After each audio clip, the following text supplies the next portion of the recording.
चलो बताओ, वर्तमान में भारत का राष्ट्रपति रामनाथ कोविंद। तब रामनाथ कोविंद है ना, तब इतना मालूम रहना चाहिए ना तुम्हें।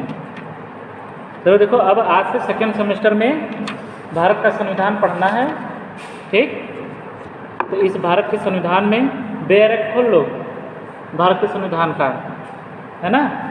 और इसमें आपको सेकेंड सेमेस्टर में कहाँ से कहाँ तक पढ़ना है, अनुच्छेद 52 से लेकर के पूरा अनुच्छेद 395 तक, है ना। अनुच्छेद 52 से लेकर के अनुच्छेद 395 तक भारत का संविधान सेकेंड सेमेस्टर में आपके सिलेबस में है और उसी को आपको पढ़ना है। उसके पहले का सेक्शन अनुच्छेद 1 से लेकर के, या पहले का आर्टिकल अनुच्छेद 1 से लेकर के आर्टिकल 51A तक, तो फर्स्ट सेमेस्टर में था जो ख़त्म हो गया। अब अनुच्छेद 52 आर्टिकल 52 या अनुच्छेद 52 से लेकर के 395 तक ये सेकेंड सेमेस्टर में पढ़ना है।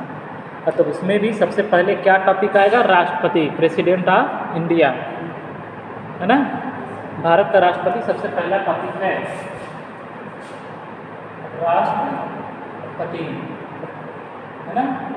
राष्ट्रपति जिसके बारे में भारत के संविधान के कहाँ से कहाँ तक का उपबंध है, अनुच्छेद 52 से लेकर के अनुच्छेद 62 तक। अरे राष्ट्रपति के बारे में केवल, ठीक है। सबसे पहला ये अनुच्छेद भी याद रहना चाहिए। राष्ट्रपति के बारे में भारत के संविधान में उपबंध अनुच्छेद 52 से लेकर के अनुच्छेद 62 तक में किया गया है। उसमें बेयर एक्ट में टिक लगा लो, और फिर उसके बाद अब उसमें जितना जितना हम बताते जाएंगे वो सब टिक लगाते जाना, सब टिक लगा लो। उसमें क्या होगा कि और सब भी एग्ज़ाम जो लॉ के अलावा जितने भी एग्ज़ाम होते हैं, चाहे कोई भी एग्ज़ाम दोगी, चाहे कोई भी एंट्रेंस एग्ज़ाम दोगी, या किसी भी नौकरी के लिए, चाहे SSC का हो, चाहे निवन कोई भी हो, कोई भी वनडे एग्ज़ाम हो, चाहे और कोई भी हो, लोक सेवा आयोग का एग्ज़ाम हो, है ना, चाहे UPSSC का एग्ज़ाम हो, वो सब में एक भारत के संविधान से क्वेश्चन पूछा जाता है। GS के पेपर में जो सामान्य ज्ञान का पेपर आता है, भारत के संविधान से भी क्वेश्चन आते हैं, है ना। और लॉ में तो आएगा ही आएगा, लेकिन उस सब में भी आते हैं। और ये राष्ट्रपति से भी क्वेश्चन पूछा जाता है, तो ये मालूम रहना चाहिए। सबसे पहले तो अब तुम लॉ के आप लोग स्टूडेंट हैं, LLB सेकेंड सेमेस्टर में हैं, तो आपको आर्टिकल भी याद रहनी चाहिए, साथ ही साथ उससे संबंधित जो केसेस हैं वो भी याद रहनी चाहिए। और जो मेन प्रोविज़न है वो तो हम बता ही रहे हैं। तो एग्ज़ाम में जो हम पढ़ा रहे हैं वो तो आएगा ही आएगा, साथ ही साथ एग्ज़ाम में 2 क्वेश्चन सबसे ज़्यादा पूछे जाते हैं राष्ट्रपति पर। सबसे पहला क्वेश्चन होता है कि राष्ट्रपति की संवैधानिक स्थिति क्या है, राष्ट्रपति की संविधान में स्थिति क्या है, स्टेटस, और उसके बाद राष्ट्रपति की शक्तियाँ क्या क्या हैं, राष्ट्रपति को क्या क्या शक्तियाँ दी गई हैं। लेकिन वो क्वेश्चन हम बाद में पढ़ाएंगे। सबसे पहले जो अनुच्छेद 52 से लेकर के अनुच्छेद 62 तक जो एक सामान्य प्रावधान है राष्ट्रपति के बारे में, कि राष्ट्रपति का निर्वाचन कैसे होगा, राष्ट्रपति की योग्यताएं क्या होगी, कौन व्यक्ति राष्ट्रपति के रूप में नियुक्त हो सकता है, उसकी शर्तें क्या हैं, राष्ट्रपति को कैसे पद से हटाया जा सकता है ना। ये सब के बारे में अनुच्छेद 52 से लेकर के अनुच्छेद 62 तक में प्रावधान किया गया है, और ये आपको पढ़ना चाहिए। और इसमें से क्वेश्चन काफ़ी ज़्यादा पूछा भी जाता है। और स्पेशली जब आप PCJ या जुडिशरी का एग्ज़ाम देंगे, APO का एग्ज़ाम देंगे, जो LLB के बाद भी होता है, उसमें भी सबसे ज़्यादा क्वेश्चन आते हैं कॉन्स्टिट्यूशन से। और उसमें भी जो जो हम बताते जा रहे हैं, और जहाँ जहाँ जिस आर्टिकल में जो जो लाइन बताएंगे उस बेयर एक्ट में टिक लगाती जाओ, वहीं से क्वेश्चन सब आते हैं, ठीक है। तो सबसे पहले अनुच्छेद 52, है ना, भारत के संविधान का सबसे पहला अनुच्छेद है, सबसे पहला का, यानी कि आपको जो सेकेंड सेमेस्टर में पढ़ना है राष्ट्रपति के बारे में, तो राष्ट्रपति से संबंधित सबसे पहला अनुच्छेद है अनुच्छेद 52।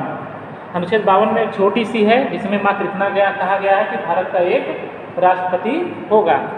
अनुच्छेद 52 में क्या कहा गया है, अनुच्छेद 52 में अनुच्छेद 52 इसमें मात्र एक छोटी सी लाइन है, बेयर एक्ट में लिखा हुआ है कि भारत का कितने राष्ट्रपति होंगे, केवल एक राष्ट्रपति होगा, 2 नहीं होंगे, है ना।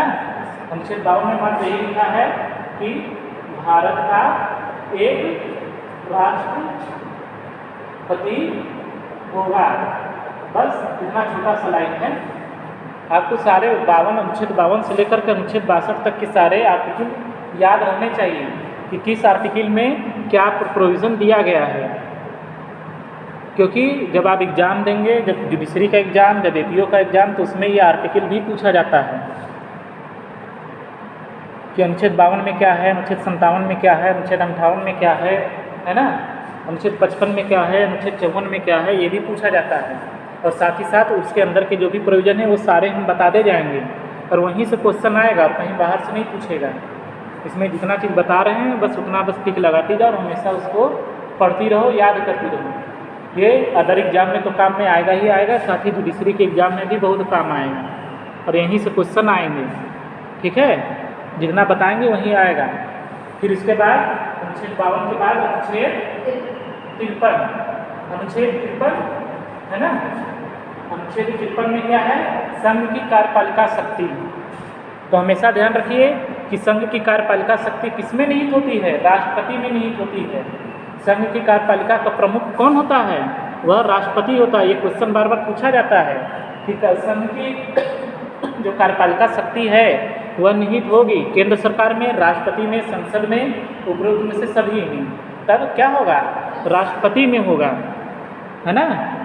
तो संघ की जो कार्यपालिका शक्ति है वह किसमें निहित होती है, राष्ट्रपति में निहित होती है। इसका मतलब क्या हुआ कि केंद्र सरकार के द्वारा या संघ के द्वारा जो भी कानून बनाए जाते हैं या जो भी कार्य किया जाता है वह सारे के सारे राष्ट्रपति के नाम से ही किए जाते हैं। संघ के जितने भी कार्य हैं वो सब किसके नाम से होते हैं, राष्ट्रपति के नाम से होते हैं। होने का कारण क्या है, क्योंकि अनुच्छेद 53 का खंड 1 यह घोषित करता है कि कार्यपालिका का जो प्रमुख होगा वह कौन होगा, राष्ट्रपति होगा। और उसका ये जो कार्यपालिका है उसका प्रयोग राष्ट्रपति कैसे करेगा, या तो स्वयं करेगा या अपने अधीनस्थ अधिकारियों के माध्यम से करेगा, है ना। ये जो कार्यपालिका शक्ति का प्रमुख है राष्ट्रपति, इसको जितनी कार्यपालिका पावर दिया गया है उस पावर का या उस शक्ति का प्रयोग राष्ट्रपति कैसे करेगा, या तो स्वयं करेगा या फिर अपने अधिकारियों, अधीनस्थ अधिकारियों के माध्यम से करेगा। तो ये लाइन हमेशा याद रखना कि कार्यपालिका का प्रमुख हमेशा संघ की कार्यपालिका का प्रमुख कौन होता है, राष्ट्रपति होता है। और इसका प्रयोग वह किससे करता है, या तो स्वयं करेगा या अपने अधीनस्थ अधिकारियों के माध्यम से ही करेगा। तो इस संबंध में यह हमेशा ध्यान रखना कि राष्ट्रपति कभी भी स्वयं अपने से कार्य कभी नहीं करता, है ना। राष्ट्रपति कभी भी स्वयं अपने से काम नहीं करता। राष्ट्रपति कैसे कार्य करता है, हमेशा कोई भी राष्ट्रपति यदि है ना, राष्ट्रपति यदि कोई भी कार्य कर रहा है तो वह कार्य मंत्रिपरिषद की सलाह से ही करता है। वह आगे लाइन लिखा है ना कि इस कार्यपालिका का प्रयोग या इस शक्ति का प्रयोग राष्ट्रपति या तो स्वयं करेगा या अपने अधीनस्थ अधिकारियों के माध्यम से करेगा। अधीनस्थ अधिकारी मतलब कि मंत्रिपरिषद है, और वो मंत्रिपरिषद की बिना सलाह के कोई भी कार्य नहीं करता। राष्ट्रपति एक छोटा से छोटा कार्य हो चाहे बड़ा से बड़ा कार्य हो, बिना मंत्रिपरिषद की सलाह के वह कोई भी कार्य नहीं कर सकता। इसीलिए इसी पर एक क्वेश्चन बनता है, 20 नंबर का पूरा क्वेश्चन बनता है कि राष्ट्रपति का संवैधानिक स्थिति क्या है। पढ़ने पर तो ऐसा लगता है कि राष्ट्रपति ही सर्वे सर्वा है, लेकिन उसको जो भी शक्तियाँ दी गई हैं उसको इनडायरेक्टली छीन भी ली गई हैं, क्योंकि राष्ट्रपति बिना मंत्रिपरिषद की सलाह के एक कुछ भी नहीं कर सकता, एक छोटा सा कार्य भी वह नहीं कर सकता है। जबकि जितने भी कार्य हैं वो सारे के सारे कार्य संघ के जितने भी कार्य हैं, केंद्र के जितने भी, केंद्र सरकार के जितने भी कार्य हैं, यानी इवन कोई भी कार्य सब राष्ट्रपति के नाम से ही किया जाता है। और कार्यपालिका का मुखिया भी राष्ट्रपति ही होता है, केवल बस नाम मात्र का। इसीलिए कहा जाता है कि भारत के संविधान के अंतर्गत जो राष्ट्रपति की संवैधानिक स्थिति है वह केवल नाम मात्र की है, या वह एक केवल रबर स्टैंप है। क्या यह कथन उचित है, टिप्पणी कीजिए। बस दे दिया, 20 नंबर का क्वेश्चन आ गया, है ना। इसी लाइन पर आता है, ये छोटी सी लाइन है, बस इसी पर पूरा 20 नंबर का क्वेश्चन बन गया। इसको अभी हम आगे बताएंगे। अभी जो मेन प्रोविज़न है पहले उसको देख लीजिए कि राष्ट्रपति की संवैधानिक स्थिति क्या है, क्या वास्तव में वह रबर स्टैंप है कि नहीं है, है ना। क्या यह कथन सही है कि गलत है, इसके बारे में भी हम आगे बताएंगे भी और नोट्स भी लिखवा देंगे, क्योंकि यही क्वेश्चन आएगा उसमें एग्जाम में, LLB में। या तो राष्ट्रपति की शक्तियाँ आएंगी। तो अनुच्छेद 53 अनुच्छेद 52 हो गया। अनुच्छेद 52 में क्या है, भारत का एक राष्ट्रपति होगा। अनुच्छेद 53 में है कार्यपालिका का प्रमुख या संघ की कार्यपालिका शक्ति, तो संघ की जो कार्यपालिका शक्ति है वह किस में निहित होगी? राष्ट्रपति में निहित होगी। और इस शक्ति का प्रयोग राष्ट्रपति कैसे करेगा? या तो स्वयं करेगा या अपने अधिकारियों के माध्यम से करेगा। ठीक है, यह अनुच्छेद 53 खंड 1 में है। अनुच्छेद 53 2 में एक चीज़ और बताया गया है, वो उसमें राष्ट्रपति की सैन्य शक्ति के बारे में बताया गया है कि संघ की जो भी सैन्य शक्ति है या जो भी सेना है, जैसे जल सेना, वायु सेना और थल सेना, इन तीनों का प्रमुख भी कौन होगा? राष्ट्रपति ही होता है। तो ये भी क्वेश्चन ऑब्जेक्टिव में आता है, जुडिशरी में भी पूछा जाता है। ऑब्जेक्टिव क्वेश्चन जुडिशरी का एग्जाम होता है तो सबसे पहले प्री एग्जाम ही तो होता है, प्री एग्जाम होता है, मेंस होता है और तब इंटरव्यू होता है। तो प्री एग्जाम हमेशा ऑब्जेक्टिव होता है। ऑब्जेक्टिव में ये सारे क्वेश्चन, इन आर्टिकलों से सारे क्वेश्चन बनते हैं और पूछे भी गए हैं और हमेशा पूछे भी जाते हैं कि तीनों सेनाओं का सर्वोच्च प्रमुख कौन है? राष्ट्रपति है। वो कहाँ लिखा है? अनुच्छेद 53 का खंड 2 में लिखा है। लिखा है नहीं कि संघ की रक्षा बलों का सर्वोच्च समादेश राष्ट्रपति में निहित होगा ना, और उसका प्रयोग यह विधि के अनुसार करेगा। तो विधि के अनुसार यानी कि तीनों सेनाओं का वो प्रमुख भले ही है, लेकिन उसका भी प्रयोग जब करना होगा तो कैसे करेगा? मंत्रिपरिषद की सलाह से ही करेगा, अपने मन से नहीं करेगा। जबकि प्रमुख वही है। सर्वोच्च कमांडर कौन होता है? तीनों सेनाओं का सर्वोच्च कमांडर राष्ट्रपति ही होता है। और ये लिखा भी गया है अनुच्छेद 53 खंड 2 में, है ना। तो ये हो गया अनुच्छेद 52 हो गया, अनुच्छेद 53 हो गया। तो वहाँ पर वो टिक लगा लो कि संघ की कार्यपालिका शक्ति किस में निहित है? राष्ट्रपति में निहित है। ठीक है, और संघ की तीनों सेनाओं का सर्वोच्च प्रधान या सर्वोच्च कमांडर कौन होता है? वह राष्ट्रपति ही होता है। ठीक है, फिर इसके बाद आता है अनुच्छेद 54। ठीक है, ये अनुच्छेद 53 में संघ की कार्यपालिका शक्ति, है ना। कार्यपालिका शक्ति किसमें निहित होगा? राष्ट्रपति में निहित होगा, है ना। यही लिखा गया है। और उसका प्रयोग या तो स्वयं करेगा या अपने अधीनस्थ अधिकारियों के माध्यम से करेगा। तीनों सेनाओं की सर्वोच्च कमांडर या सर्वोच्च समादेश किसमें निहित होगा? वह राष्ट्रपति में ही निहित होगा। यह है अनुच्छेद 53। फिर है अनुच्छेद 54, राष्ट्रपति का निर्वाचन। मोस्ट इम्पॉर्टेंट आर्टिकल है ना। इस पर टिक लगा लो, इससे बार बार क्वेश्चन पूछे जाते हैं। राष्ट्रपति का निर्वाचन, ठीक है, ये मोस्ट इम्पॉर्टेंट क्वेश्चन, ये आर्टिकल है अनुच्छेद 54। राष्ट्रपति का निर्वाचन कौन करेगा? अनुच्छेद 54 में ये बताया गया है कि राष्ट्रपति का निर्वाचन कौन करेगा या राष्ट्रपति के निर्वाचन में कौन कौन भाग लेंगे। अनुच्छेद 54 में बताया गया है राष्ट्रपति का निर्वाचन है इलेक्शन ऑफ प्रेसिडेंट। तो इसमें ये बताया गया है कि अनुच्छेद 54 में कि राष्ट्रपति का निर्वाचन करेगा कौन। इस पर सब बहुत ज़्यादा क्वेश्चन और हर बार ये क्वेश्चन रिपीट भी होता है, कई बार रिपीट होता है। जुडिशरी का या एपीओ का या किसी भी एग्ज़ाम का पेपर उठाकर देख लो, एनीवन कोई भी एग्ज़ाम, चाहे पीसीएस का हो, चाहे एसएससी का हो, चाहे वनडे एग्ज़ाम एनीवन कोई भी हो, चाहे यूपी ये ट्रिपल एससी का हो, है ना। वो सब में देखोगी इससे क्वेश्चन लगभग पूछा ही जाता है अनुच्छेद 54 से कि राष्ट्रपति के निर्वाचन में भाग कौन लेगा। तो अनुच्छेद 54 में बताया गया है, क्या बताया गया अनुच्छेद 54 में कि राष्ट्रपति के निर्वाचन में राज्यों की नहीं, पहले संसद के, है ना, संसद के दोनों सदन का मतलब क्या? संसद में कितने सदन हैं? 2 सदन हैं। कौन कौन? संसद के 2 सदन है ना। संसद, भारतीय संसद है ना, तो संसद के 2 सदन होते हैं। कौन कौन बताओ? संसद के 2 सदन कौन कौन? लोकसभा और राज्यसभा। आप नहीं सुनी हो?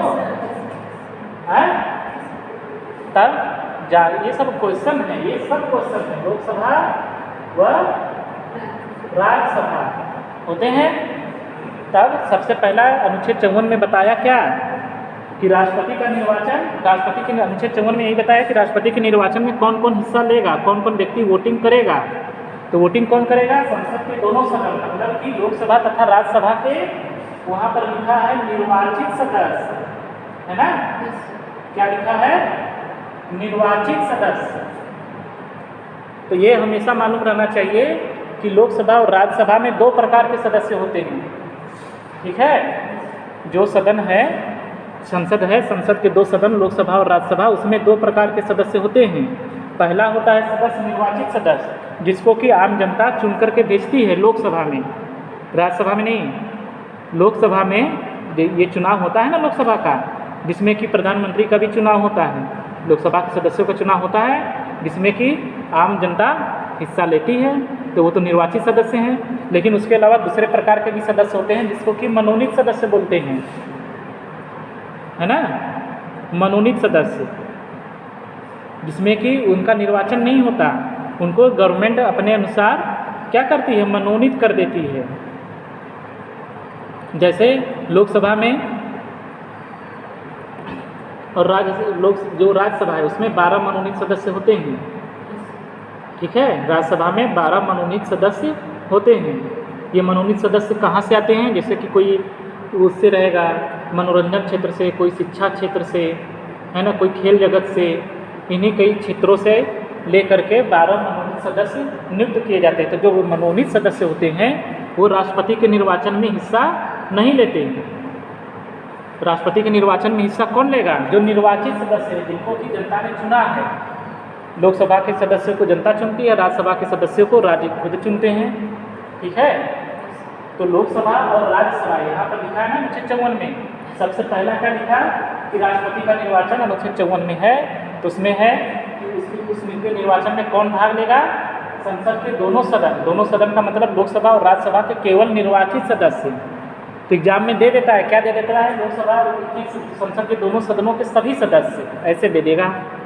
तो सभी सदस्य हिस्सा नहीं लेते हैं, केवल जो निर्वाचित सदस्य हैं वही हिस्सा लेते हैं। और दूसरा, राज्यों की विधानसभाओं, है ना, राज्यों की विधान सभाओं के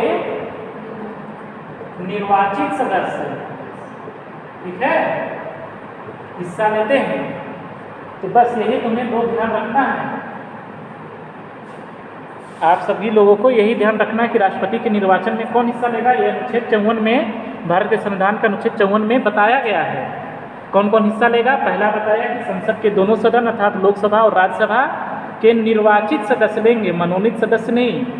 जो केवल निर्वाचित सदस्य हैं वो हिस्सा लेंगे। और साथ ही साथ कौन हिस्सा लेगा, राज्यसभा की विधानसभाओं के जो निर्वाचित सदस्य हैं। तो कुछ राज्य ऐसे हैं जहाँ की विधानसभा और विधान परिषद दोनों हैं।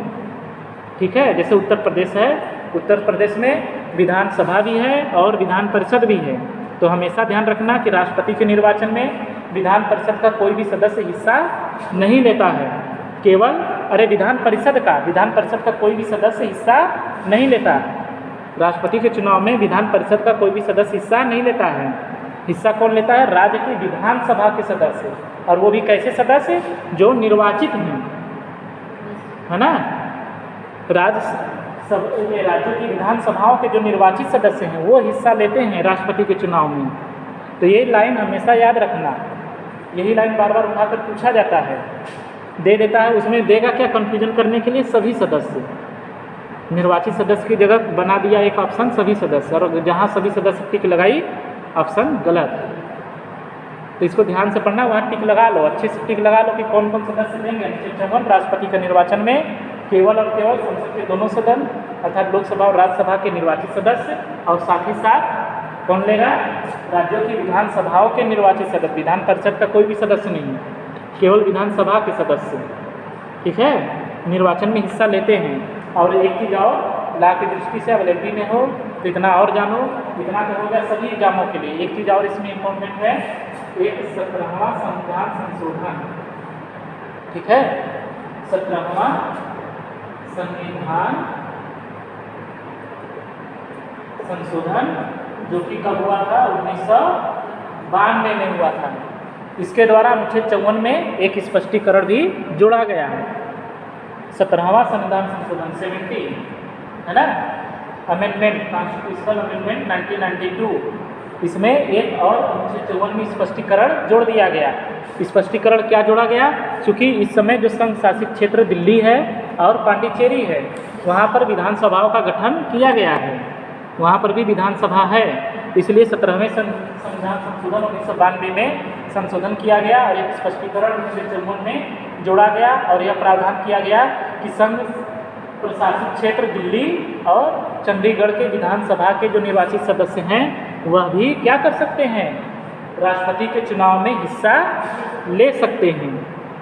ठीक है, तो इस प्रकार से अब कंडीशन क्या है, इस प्रकार से अब कंडीशन क्या है कि राष्ट्रपति के निर्वाचन में अब कौन कौन भाग लेगा, संसद के दोनों सदनों के निर्वाचित सदस्य, फिर राज्य की विधानसभाओं के निर्वाचित सदस्य, फिर दिल्ली और पांडिचेरी की विधानसभाओं के निर्वाचित सदस्य, है ना।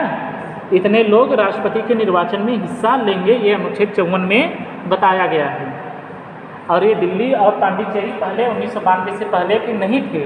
दिल्ली और पांडिचेरी के जो विधानसभा के निर्वाचित सदस्य हैं 1992 से पहले वो राष्ट्रपति के चुनाव में भाग नहीं लेते थे। 17वें संविधान संशोधन के द्वारा उसमें एक स्पष्टीकरण जोड़ दिया गया और यह प्रावधान बना दिया गया कि अब क्या होगा, दिल्ली और पांडिचेरी की विधानसभा के जो निर्वाचित सदस्य होंगे वह भी राष्ट्रपति के निर्वाचन में हिस्सा लेंगे। आ गया ना समझ में कि राष्ट्रपति के निर्वाचन में हिस्सा कौन कौन ले सकता है, संसद के दोनों सदनों के निर्वाचित सदस्य ले सकते हैं, राज्यों की विधानसभाओं के निर्वाचित सदस्य लेंगे और दिल्ली और पांडिचेरी की विधानसभाओं के निर्वाचित सदस्य संसद के राष्ट्रपति के चुनाव में हिस्सा लेंगे, है ना। ले सकते हैं नहीं, लेंगे ही लेंगे। ठीक है, यही हिस्सा लेते हैं। और ये भी ध्यान रखना कि जहाँ राज्यों में विधान परिषद स्थापित है, विधान परिषद का कोई भी सदस्य राष्ट्रपति के चुनाव में हिस्सा नहीं लेता। और साथ ही साथ जो संसद के दोनों सदनों के मनोनीत सदस्य हैं और राज्य की विधानसभाओं के जो मनोनीत सदस्य हैं वह भी राष्ट्रपति के चुनाव में हिस्सा नहीं लेते हैं, केवल निर्वाचित सदस्य लेते हैं, है ना। हो गया ना ये क्लियर।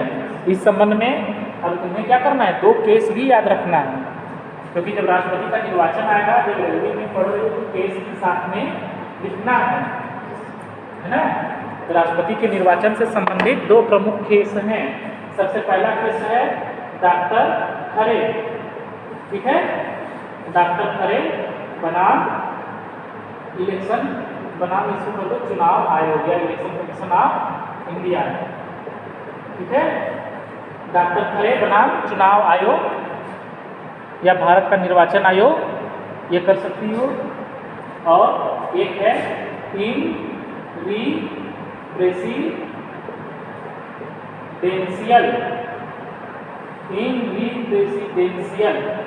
ठीक है, इलेक्शन केस, ठीक। ये 2 केस भारत के राष्ट्रपति के निर्वाचन से संबंधित इंपॉर्टेंट केसेस हैं। डॉक्टर खरे, अब जब भी राष्ट्रपति का निर्वाचन यदि क्वेश्चन पूछा जाए रेलवे में तो तुमको अनुच्छेद 54 जितना बताए हैं उतना लिखने के बाद इन 2 केसों का भी उल्लेख करना अति आवश्यक है। यदि 2 केस नहीं लिखोगी तो नंबर क्या होगा, 20 में 10 ही नंबर मिलेगा, तो 10 नंबर में भी तो पूरा मिलना नहीं है, फिर थोड़ा सा कटिंग उसमें भी होगी। तो 20 में अच्छे नंबर लाने के लिए क्या करना है, केस भी लिखना है।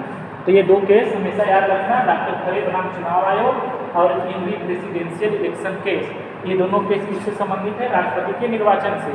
तो अब इसमें देख लो हुआ क्या था, डॉक्टर खरे बनाम चुनाव आयोग, इस मामले में क्या हुआ था कि इस मामले में ये हुआ था कि जब 1970 में चुनाव होना हुआ राष्ट्रपति का, तब उस समय पंजाब और चंडीगढ़, है ना, अरे चंडीगढ़ करे सॉरी, पंजाब और हिमाचल प्रदेश, ठीक है, पंजाब और हिमाचल प्रदेश की विधानसभाओं, जो विधानसभा थी उसमें जितनी सदस्य संख्या है उससे कम सदस्य संख्या थी, पूरी गढ़पूर्ति नहीं थी, और फिर भी चुनाव कराया गया राष्ट्रपति का।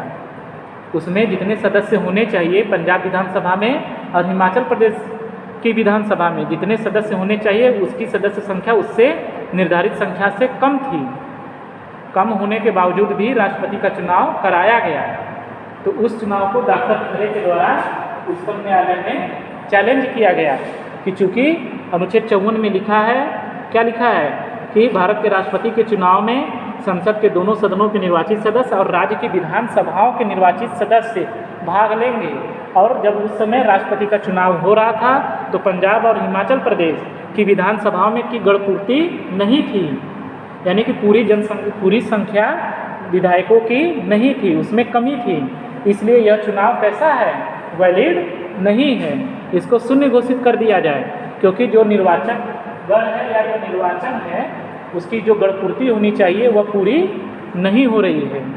तब उच्चतम न्यायालय ने कहा कि ऐसा नहीं है, ताकि उस समय जितने प्रेजेंट टाइम में सदस्य हैं निर्वाचित सदस्य, यदि उन्होंने चुनाव में हिस्सा लिया है तब चुनाव इनवैलिड नहीं है, अलबत्ता वैलिड है। और साथ ही साथ राष्ट्रपति के चुनाव को किसी भी कंडीशन में टाला नहीं जा सकता।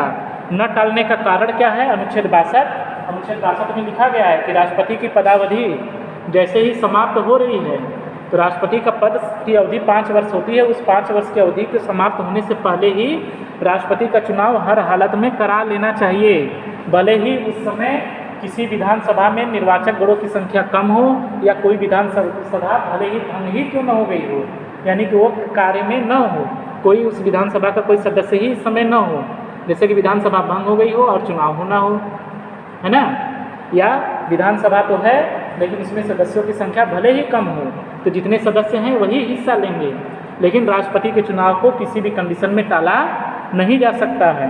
और चूंकि यहाँ पर केवल बस संख्या की कमी ही है, संख्या की कमी से यह राष्ट्रपति का चुनाव इनवैलिड नहीं हो जाता है, ठीक है। और उच्चतम न्यायालय ने उस चुनाव को वैलिड घोषित किया है, ठीक। ये फैक्ट था किसका, डॉक्टर खरे बनाम चुनाव आयोग का। फिर इसके बाद आता है इन प्रेसिडेंशियल इलेक्शन केस। इस केस में क्या हुआ कि जब राष्ट्रपति का चुनाव होने को हुआ तो उस समय गुजरात में, गुजरात जान रही हो भारत का स्टेट है, तो गुजरात विधानसभा भंग थी। भंग होने का मतलब क्या था कि वहाँ पर अभी चुनाव होना बाकी था विधानसभा का, और उस समय कोई भी विधानसभा का सदस्य नहीं था। विधानसभा भंग थी ना, जब विधानसभा भंग है तो कोई भी सदस्य नहीं था, और चुनाव कराया गया, राष्ट्रपति का चुनाव कराया गया। तो उस चुनाव को फिर से उच्चतम न्यायालय में चैलेंज दिया गया है कि राष्ट्रपति के निर्वाचन के लिए जो गणपूर्ति होनी चाहिए निर्वाचकों की वो पूरी नहीं है, क्योंकि एक विधानसभा पूरी तरह से क्या है, भंग है। डॉक्टर खरे के मामले में क्या था, विधानसभा भंग नहीं थी। डॉक्टर खरे के मामले में था कि पंजाब और हिमाचल प्रदेश में विधानसभा के सदस्यों की संख्या कम थी, जितनी होनी चाहिए उससे कम थी, लेकिन संख्या थी, निर्वाचित सदस्य उस समय थे। लेकिन ये जो प्रेसिडेंशियल इलेक्शन का जो केस है, इसमें गुजरात विधानसभा पूरी तरह भंग थी, उसमें एक भी सदस्य था ही नहीं। तो जब था ही नहीं तो गुजरात विधानसभा के किसी भी सदस्य ने राष्ट्रपति के निर्वाचन में हिस्सा नहीं लिया। तब उसको चैलेंज किया गया कि चूँकि जब राज्य की विधानसभा भंग है, उस राज्य का कोई भी प्रतिनिधित्व राष्ट्रपति के निर्वाचन में नहीं हुआ है, तो यह राष्ट्रपति का निर्वाचन वैलिड नहीं है, इसको शून्य घोषित कर दिया जाए। तो उच्चतम न्यायालय ने फिर भी उसको इनवैलिड घोषित नहीं किया, और यही कहा, फिर से वही बात दोहराई जो कि डॉक्टर खरे के मामले में दोहराई थी कि अनुच्छेद 54 और अनुच्छेद 62 दोनों को साथ साथ पढ़ने पर उसकी मंशा ये नहीं है कि राष्ट्रपति के कोई विधानसभा भंग है तो जब तक उसका चुनाव न हो जाए तब तक राष्ट्रपति का चुनाव ही न हो। यदि किसी राष्ट्रपति का कार्यकाल पूरा हो गया तो उसमें लिखा हुआ है अनुच्छेद 62 में खंड 1 में कि उसकी पदावधि को पूरी होने के पहले ही चुनाव संपन्न कराया जाएगा, और वो हर हालत में कराया जाएगा, भले ही किसी राज्य में विधानसभा कार्यरत हो चाहे न हो। भले ही विधानसभा भंग हो गई हो तो और जितने भी विधानसभा हैं उसके निर्वाचित सदस्य मिल करके चुनाव करा सकते हैं, और वह चुनाव वैलिड होगा, इनवैलिड नहीं होगा, ठीक है। और न्यायालय ने क्या किया, उस चुनाव को भी वैलिड घोषित किया, भले ही गुजरात विधानसभा भंग थी, क्योंकि चुनाव पता नहीं कब हो, ये तो क्लियर था नहीं कि चुनाव कब होगा। और चुनाव, राष्ट्रपति के चुनाव का समय आ गया था, क्योंकि राष्ट्रपति की पदावधि समाप्त होने वाली थी, और अनुच्छेद 62 कहता है कि पदावधि समाप्त होने से पहले ही नए राष्ट्रपति का चुनाव कर लिया जाना चाहिए, है ना। और उस दौरान यदि कोई विधानसभा भंग है तो उसके सदस्य चुनाव में हिस्सा नहीं लेंगे, और बाकी जितनी विधानसभाएं हैं उसके निर्वाचित सदस्य जितने भी हैं सब हिस्सा लेंगे, और यदि उन्होंने लिया है तो चुनाव कैसा है, राष्ट्रपति का वैलिड है, ठीक है। बस यही लिखना है, आया नहीं समझ में। तो ये हो गया अनुच्छेद 52, अनुच्छेद 52 भारत का राष्ट्रपति एक राष्ट्रपति होगा। अनुच्छेद 53 संघ की कार्यपालिका शक्ति राष्ट्रपति में निहित होगी। 3 चुनाव का समावेश राष्ट्रपति में होगा। अनुच्छेद 54 राष्ट्रपति का निर्वाचन कौन कौन हिस्सा लेगा, अनुच्छेद 54 में बताया गया है कि संसद के दोनों सदनों के सदस्य निर्वाचित सदस्य और राज्यों की विधानसभाओं के निर्वाचित सदस्य हिस्सा लेंगे। साथ ही साथ 17वां और 70 जो संविधान संशोधन हुआ है उसके अनुसार दिल्ली और पांडिचेरी की विधानसभाओं के जो निर्वाचित सदस्य हैं वह भी उसमें हिस्सा लेंगे। और इसके संबंध में 2 केस डाक्टर खड़े बनाम चुनाव आयोग और इंग्लिश प्रेसिडेंशियल इलेक्शन केस। ठीक, अब आता है इसके बाद अनुच्छेद 55, है ना। तो अनुच्छेद 55 में जो सबसे ज़्यादा क्वेश्चन पूछा जाता है और अनुच्छेद 55 का जो खंड 3 है, टिक लगा लो, अनुच्छेद 55 खंड 3। अनुच्छेद 55 में है राष्ट्रपति के निर्वाचन की रीति। राष्ट्रपति के निर्वाचन की रीति दी गई है ना। किस प्रकार से, ये तो 54 में हो गया कि राष्ट्रपति का निर्वाचन कौन करेगा, अनुच्छेद 54 में है ना। फिर अनुच्छेद 55 में है कि वो जो कौन करेगा वो किस प्रकार से करेंगे, वो अनुच्छेद 55 में है। कौन करेगा राष्ट्रपति का निर्वाचन, वो अनुच्छेद 54 में है। और वही लोग किस प्रकार से राष्ट्रपति का निर्वाचन करेंगे, किस रीति से करेंगे, वो अनुच्छेद 55 में है ना। अनुच्छेद 55 में है कि राष्ट्रपति का निर्वाचन की रीति क्या होगी। तो उसका जो खंड 3 है वो सबसे ज़्यादा क्वेश्चन पूछा जाता है एग्जाम में। किसी भी एग्जाम में तुम देखोगी सबसे ज़्यादा पूछा जाता है। तो राष्ट्रपति का निर्वाचन कैसे होता है, आनुपातिक प्रतिनिधित्व पद्धति के अनुसार दिया है, दिया नहीं। रीति क्या है, आनुपातिक प्रतिनिधित्व, है ना। यही है ना, आनुपातिक प्रतिनिधित्व के क्या है, अनुसार के अनुसार एकल संक्रमणीय महत्व के द्वारा।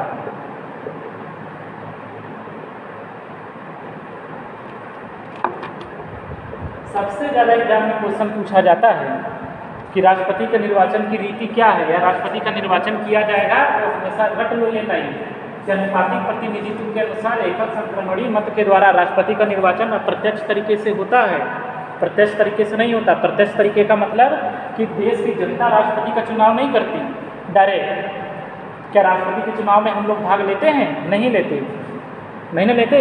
क्या हम लोग राष्ट्रपति के चुनाव में वोट डालते हैं, नहीं डालते। हम लोग किस में वोट डालते हैं, राज्य की विधानसभा में जब राज्यों का चुनाव होता है और संसद का जब चुनाव होता है लोकसभा का, तब करते हैं। तो इनडायरेक्टली है, चुनाव तो जनता ही करती है, लेकिन राष्ट्रपति के चुनाव में हिस्सा जनता डायरेक्ट नहीं लेती। जनता के चुने हुए प्रतिनिधि जो राज्य की सदन में और संसद की सदन में गए हैं वो लेते हैं।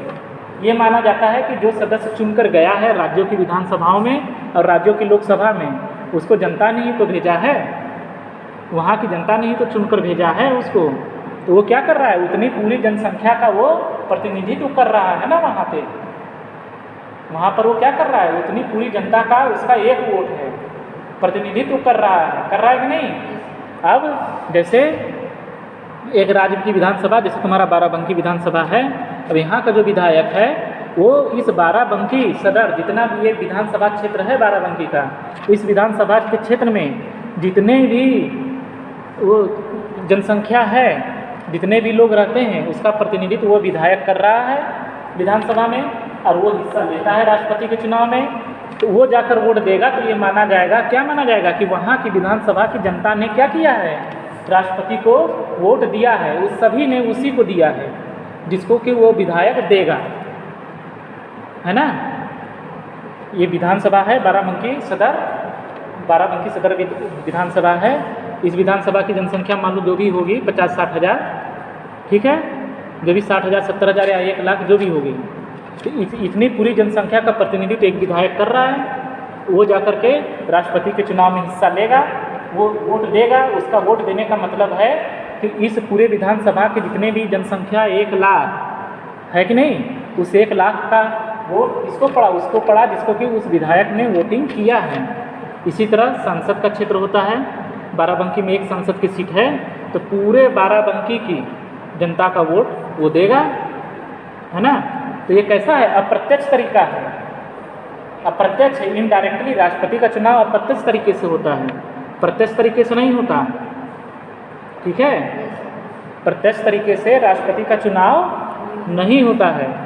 प्रत्यक्ष तरीके का मतलब कि डायरेक्ट जनता वोटिंग नहीं करती है, जनता के द्वारा जो चुने हुए प्रतिनिधि हैं राज्यों में और संसद में, वो मिल करके चुनाव राष्ट्रपति को चुनते हैं। तो इनडायरेक्टली क्या है, जनता ही चुन रही है लेकिन डायरेक्टली नहीं चुन रही है। इसीलिए अनुच्छेद 55 क्या है, अनुच्छेद 55 में लिखा है ना, अनुपातिक प्रतिनिधित्व के अनुसार एकल संक्रमणी मत के द्वारा राष्ट्रपति का चुनाव किया जाता है। तो अनुच्छेद 54 राष्ट्रपति का चुनाव कौन करेगा, अनुच्छेद 55 किस तरीके से करेगा, अनुच्छेद 55 में है। और ये लाइन हमेशा याद रखना कि किस तरीके से राष्ट्रपति का चुनाव होता है। यही लाइन बार बार क्वेश्चन में एग्जाम में उठाकर आता है, दे देता है।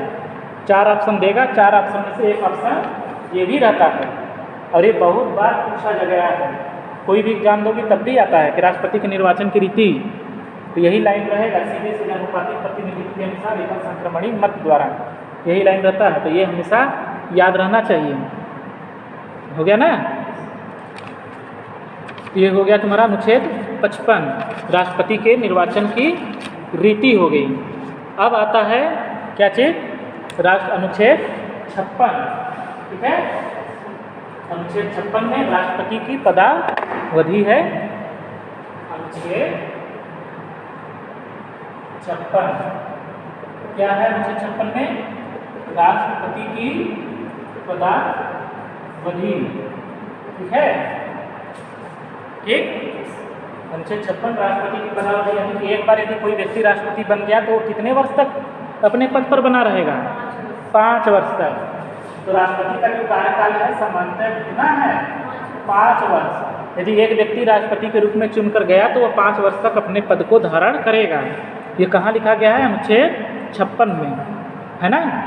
इसको भी ध्यान रखो, अनुच्छेद 56 ये अनुच्छेद की सब लाइन से याद रहने चाहिए। अनुच्छेद 52 में क्या है, 53 में क्या है, 54 में क्या है, 55 में क्या है, 56 में क्या है, ये भी याद रहना चाहिए। इसकी पूरी ये सब विधि याद रहनी चाहिए। और साथ ही साथ उसके अंदर जो जो इम्पोर्टेंट है हम टिक लगवा रहे हैं ना, वो सब बेयर एक्ट खोले रहो और बेयर एक्ट में जहाँ जहाँ बता रहे हैं सब टिक लगाती चलो और उसी को बस पढ़ती रहो। प्री जुडिशरी का वैसे ही हो जाएगा। बाकी जो भी बेयर एक्ट लाना सब लेकर आओ, हम सब IPC से लेकर के, ये हो गया तुम्हारा कॉन्स्टिट्यूशन हो गया, कॉन्ट्रैक्ट हो गया, एनीवन कोई भी सब्जेक्ट है जो भी जुडिशरी में आता है, स्पेशली यूपी जुडिशरी में, है ना, कहीं भी आता है उसमें जो जो बेयर एक्ट में टिक लगा दिए और जिस लाइन पर लगा दिए उतने ही तैयार करना है। बस उतने में ही क्वेश्चन सारे तुम्हारे प्री के लिए तैयार हो जाएंगे और वहाँ उससे बाहर कहीं कुछ नहीं जाना। ठीक है, तो उसी हिसाब से पढ़ो। और बाकी जो क्लास नहीं आ रहे हैं मत आने दो, क्लास ना आने का ये तो है नहीं, जो आ रहा है उसको फायदा मिलेगा ही मिलेगा। तो जहाँ जहाँ टिक लगवा रहे हैं बस वो लगाते रहो। तो हो गया ना ये अनुच्छेद 56 राष्ट्रपति की पदावधि कितनी है, 5 वर्ष की। एक बार यदि कोई व्यक्ति राष्ट्रपति निर्वाचित हो गया तो 5 वर्ष तक अपने पद पर बना रहेगा। फिर उसके बाद एक परंतुक भी लगा है। परंतुक में 3 खंड हैं, 3 खंड है ना। पहला खंड क्या कहता है कि राष्ट्रपति इस पदावधि से यानी 5 वर्ष के पहले ही अपना पद त्याग कर सकता है। यानी कि वह क्या कर सकता है, 5 वर्ष की अवधि के पहले ही, 5 वर्ष की क्या है अवधि के पहले ही क्या कर सकता है, त्याग पत्र दे सकता है। ये तो ठीक है। तो क्वेश्चन ये नहीं पूछेगा, क्वेश्चन ये पूछेगा कि त्याग पत्र राष्ट्रपति किसको देगा, ये क्वेश्चन है। और ये क्वेश्चन कई बार पूछा जाता है। बताओ, उसमें देखकर पढ़कर बताओ बेयर एक्ट में, उसमें लिखा है ना, जो अनुच्छेद 56 है उसका खंड इसमें लिख दिया पहले कि राष्ट्रपति की पदावधि सामान्यतः 5 वर्ष की होगी। एक व्यक्ति यदि राष्ट्रपति निर्वाचित हो गया तो 5 वर्ष तक पद धारण करेगा। लेकिन फिर उसके बाद परंतु में 3 खंड है। उसमें पहला बताया कि 5 वर्ष के पहले भी राष्ट्रपति यदि चाहे तो वह त्यागपत्र दे सकता है। तो त्यागपत्र किसको देगा, उपराष्ट्रपति को देगा। यही क्वेश्चन बार बार पूछा जाता है, राष्ट्रपति अपना त्यागपत्र किसे देगा, त्यागपत्र उपराष्ट्रपति को देगा, है ना। ठीक है, ये हमेशा याद रखना। वहीं पर टिक लगा लो, लाइन खींच लो कि त्यागपत्र उपराष्ट्रपति को दिया जाएगा। अनुच्छेद 56 के परंतु में है ना। वहाँ टिक लगाओ डायरेक्ट में कि राष्ट्रपति की जो पदावधि है वो 5 वर्ष की है, उसके पहले भी वो त्यागपत्र दे सकता है। वो त्यागपत्र किसे देगा? राष्ट्रपति को, अरे उपराष्ट्रपति को देगा। राष्ट्रपति अपना त्यागपत्र उपराष्ट्रपति को देगा। ठीक। फिर इसके बाद एक चीज़ और मोस्ट इम्पॉर्टेंट है, जो 56 का जो तीसरा परंतु जो परंतु है, परंतु का ये पहला परंतु हो गया, त्यागपत्र दे सकता है उपराष्ट्रपति को। जो परंतु दूसरा है, परंतु में जो दूसरा खंड है उसमें है कि राष्ट्रपति को अवधि की 5 वर्ष की अवधि की समाप्ति से पहले उसको पद से हटाया भी जा सकता है। एक तो त्यागपत्र दे दिया उपराष्ट्रपति को, तब उसका पद 5 वर्ष से पहले समाप्त हो सकता है। फिर एक और है कि क्या है, उसको पद से हटाया जा सकता है ना। वो पद से हट नहीं रहा है, लेकिन अब लोग चाह रहे हैं, कौन चाह रहा है? संसद चाह रही है कि उसको पद से हट जाना चाहिए। यदि राष्ट्रपति त्यागपत्र नहीं देता है तब उसके लिए भी प्रक्रिया बताई गई है। वो प्रक्रिया क्या है? राष्ट्रपति को 5 वर्ष की अवधि के पहले ही महाभियोग के माध्यम से, है ना, महाभियोग प्रक्रिया के द्वारा राष्ट्रपति को उसके पद से हटाया जा सकता है। ये महाभियोग प्रक्रिया अभी आगे आएगा, अनुच्छेद 61, है ना। इस पूरी प्रक्रिया के बारे में, महाभियोग की प्रक्रिया कैसे आई, कैसे लाई जाएगी, कहाँ लाई जाएगी, कौन लाएगा, इसकी प्रक्रिया क्या होगी महाभियोग की, इसके बारे में पूरा प्रावधान अनुच्छेद 61 में है। अभी वो आगे हम बताएंगे। लेकिन यह अनुच्छेद 56 में भी यही जानो कि राष्ट्रपति की जो अवधि है 5 वर्ष है, 5 वर्ष के पहले भी वह अपना पद त्याग सकता है, यानी कि त्यागपत्र दे सकता है उपराष्ट्रपति को। साथ ही साथ यदि 5 वर्ष से पहले ये संसदन को ये लगता है या संसद को लगता है कि राष्ट्रपति को हटाना चाहिए, तो हटाने के लिए वो क्या करेगा? महाभियोग राष्ट्रपति के ऊपर लाएगा। अनुच्छेद 61 में महाभियोग की प्रक्रिया दिया, और महाभियोग लाने का आधार क्या है? केवल एक आधार, राष्ट्रपति पर महाभियोग की प्रक्रिया या राष्ट्रपति को उसके पद से केवल एक आधार पर ही हटाया जा सकता है, और वो आधार क्या है? संविधान का अतिक्रमण, है ना। केवल और केवल राष्ट्रपति को उसके पद से संविधान के अतिक्रमण के आधार पर ही हटाया जा सकता है, और किसी आधार पर उसको उसके पद से हटाया नहीं जा सकता है। ये लाइन अंडरलाइन कर लो, संविधान का अतिक्रमण हमेशा याद रखना। ये भी क्वेश्चन बार बार जुडिशरी में आता है कि राष्ट्रपति को उसके पद से हटाया जा सकता है संविधान के अतिक्रमण के आधार पर, सिद्ध कदाचार के आधार पर, असमर्थता के आधार पर, उपरोक्त सभी। तो लोग यहीं पर गलती कर देते हैं और उपरोक्त सभी मार देते हैं। लेकिन बेयर एक्ट में और संविधान में क्या लिखा है? केवल एक आधार है, केवल एक आधार, संविधान का अतिक्रमण। तो अब यदि क्वेश्चन ये आ गया कि राष्ट्रपति को उसके पद से हटाया जा सकता है, 4 ऑप्शन दे दिया, है ना। पहला ऑप्शन संविधान के अतिक्रमण के आधार पर, दूसरा ऑप्शन सिद्ध कदाचार के आधार पर, तीसरा ऑप्शन असमर्थता के आधार पर, चौथा ऑप्शन उपरोक्त सभी आलापदेव। तो लोग क्या करेंगे? अंधाधुन में मार देते हैं आलापदेव, क्योंकि सिद्ध कदाचार, असमर्थता और संविधान का अतिक्रमण लगता है कि तीनों सही है, लेकिन तीनों सही नहीं है। राष्ट्रपति को केवल और केवल मात्र एक आधार पर ही उसके पद से हटाया जा सकता है, और वो आधार क्या है?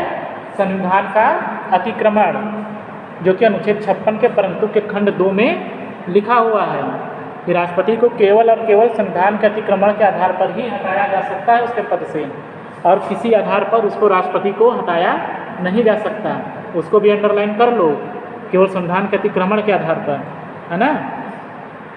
और प्रक्रिया क्या होगी? महाभियोग की प्रक्रिया होगी, जो कि अनुच्छेद 61 में दिया गया है, और ये अनुच्छेद 61 अभी आगे हम बताएंगे।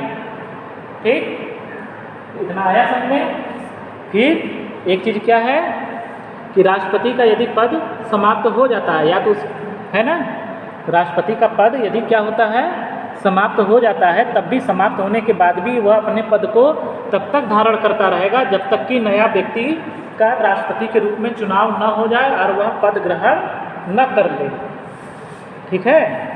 अब पता चला क्या हुआ कि राष्ट्रपति की जो अवधि है 5 वर्ष है, पदावधि 5 वर्ष बीत गया, और उस दौरान यदि चुनाव नहीं हो पाया है तो वो जो राष्ट्रपति है जिसकी अवधि समाप्त हो चुकी है, वो तब तक राष्ट्रपति के रूप में कार्य करता रहेगा जब तक कि नए राष्ट्रपति का चुनाव न हो जाए और वह नया राष्ट्रपति अपना कार्यभार ग्रहण न कर ले। तब तक वही राष्ट्रपति, वही व्यक्ति राष्ट्रपति के रूप में कार्य करता रहेगा, भले ही उसका पद की अवधि समाप्त हो गई हो। 5 वर्ष के लिए रहता है, 5 वर्ष की अवधि समाप्त हो गई और अभी तक राष्ट्रपति का नया चुनाव नहीं हो पाया, तो क्या होगा? तब भी वही व्यक्ति राष्ट्रपति के रूप में कार्य करता रहेगा जब तक कि नया राष्ट्रपति का चुनाव न हो जाए और वह राष्ट्रपति आकर के अपना कार्यभार ग्रहण न कर ले। जैसे वो कार्यभार ग्रहण कर लेगा वैसे ही जो व्यक्ति राष्ट्रपति के रूप में काम कर रहा था उसका पद समाप्त हो जाएगा। हो गया ना। यह है अनुच्छेद 56 राष्ट्रपति की पदावधि। आ गया समझ में। फिर इसके बाद अनुच्छेद 57 आता है। ठीक, अनुच्छेद 57 ये केवल और केवल एग्जाम में जब भी आता है तो सीधे सीधे ये एग्जाम में जुडिशरी में भी एपीओ में भी ये सब में जब भी एग्जाम में आया है केवल और केवल यही पूछा गया है कि क्या राष्ट्रपति पुनर्निर्वाचन के लिए पात्र होगा। तो हाँ होगा, यानी कि एक व्यक्ति क्या एक से अधिक बार भारत का राष्ट्रपति बन सकता है। तो हाँ बन सकता है। वो कहाँ पर प्रावधान है? अनुच्छेद 57 में है ना। पुनर्निर्वाचन के लिए पात्रता। ठीक है, पुनर्निर्वाचन के लिए पात्रता मतलब कि जो व्यक्ति वर्तमान समय में राष्ट्रपति के रूप में कार्य कर रहा है वह आगे भी उसका चुनाव राष्ट्रपति के रूप में हो सकता है। यानी कि एक व्यक्ति एक से अधिक बार भारत का राष्ट्रपति बन सकता है, लेकिन अभी तक वो ऐसा कभी हुआ नहीं है। अभी तक कोई भी व्यक्ति एक से अधिक बार राष्ट्रपति भारत में बना नहीं है। लेकिन अनुच्छेद 57 में पुनर्निर्वाचन के संबंध में प्रावधान किया गया है कि एक व्यक्ति क्या है जो राष्ट्रपति के रूप में कार्य कर रहा है वह फिर से पुनर्निर्वाचन काल के लिए क्या होगा? पात्र होगा, यानी कि वह दोबारा भी राष्ट्रपति बन सकता है। ठीक है, तो ये एग्जाम में जो आता है बस सीधे सीधे एक क्वेश्चन ही उठाकर पूछ लिया जाता है कि क्या राष्ट्रपति का क्या एक व्यक्ति दोबारा भारत का राष्ट्रपति बन सकता है, या क्या एक राष्ट्रपति या एक व्यक्ति जो राष्ट्रपति के रूप में कार्य कर रहा है वह पुनर्निर्वाचन के लिए पात्र होगा। तो उसका आंसर है हाँ होगा। कभी कभी ये पूछ लेता है कि राष्ट्रपति पुनर्निर्वाचन के लिए पात्र होगा, यह उपबंध किया गया है अनुच्छेद 56, 57, 58, 59 दे दिया है। तो किसमें है? अनुच्छेद 57 आर्टिकल 57 या अनुच्छेद 57 में है। तो ये आर्टिकल याद रखना कि राष्ट्रपति के पुनर्निर्वाचन के लिए जो पात्रता है या राष्ट्रपति दोबारा एक व्यक्ति दोबारा राष्ट्रपति बन सकता है उसके संबंध में जो प्रोविज़न है अनुच्छेद 57 में है उसको टिक लगा लो।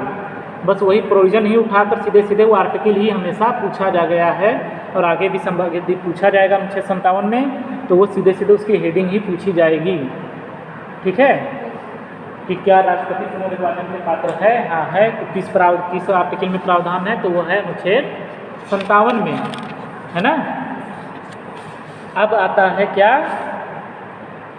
अनुच्छेद 58 राष्ट्रपति के निर्वाचित होने के लिए क्या क्या अर्हताएं हैं या योग्यताएं हैं कि कौन व्यक्ति राष्ट्रपति के रूप में निर्वाचित हो सकता है, उसके बारे में प्रावधान है अनुच्छेद 58 में, है ना। राष्ट्रपति निर्वाचित होने के लिए पात्रता। राष्ट्रपति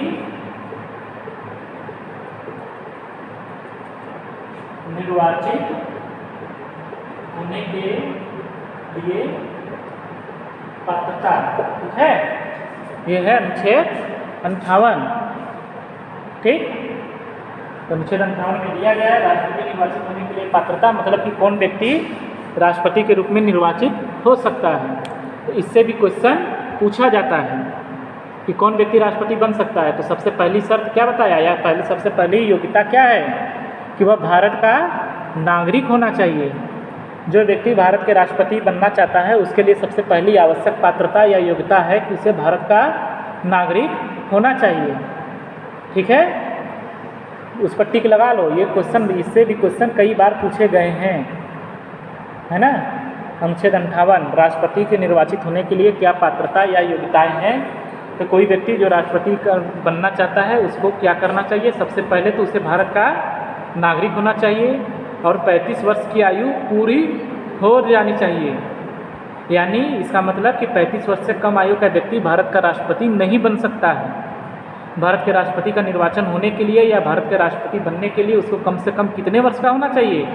35 वर्ष का होना ही चाहिए। 35 वर्ष या उससे अधिक होगा तो कोई बात नहीं, लेकिन कम से कम 35 वर्ष होना चाहिए। 35 वर्ष से कम आयु का व्यक्ति राष्ट्रपति निर्वाचित नहीं हो सकता। और इन दोनों में भी सबसे ज़्यादा ध्यान देने वाली बात क्या है? तीसरा योग्यता। जो तीसरी योग्यता है कि उसको लोकसभा का सदस्य निर्वाचित होने की योग्यता होनी चाहिए।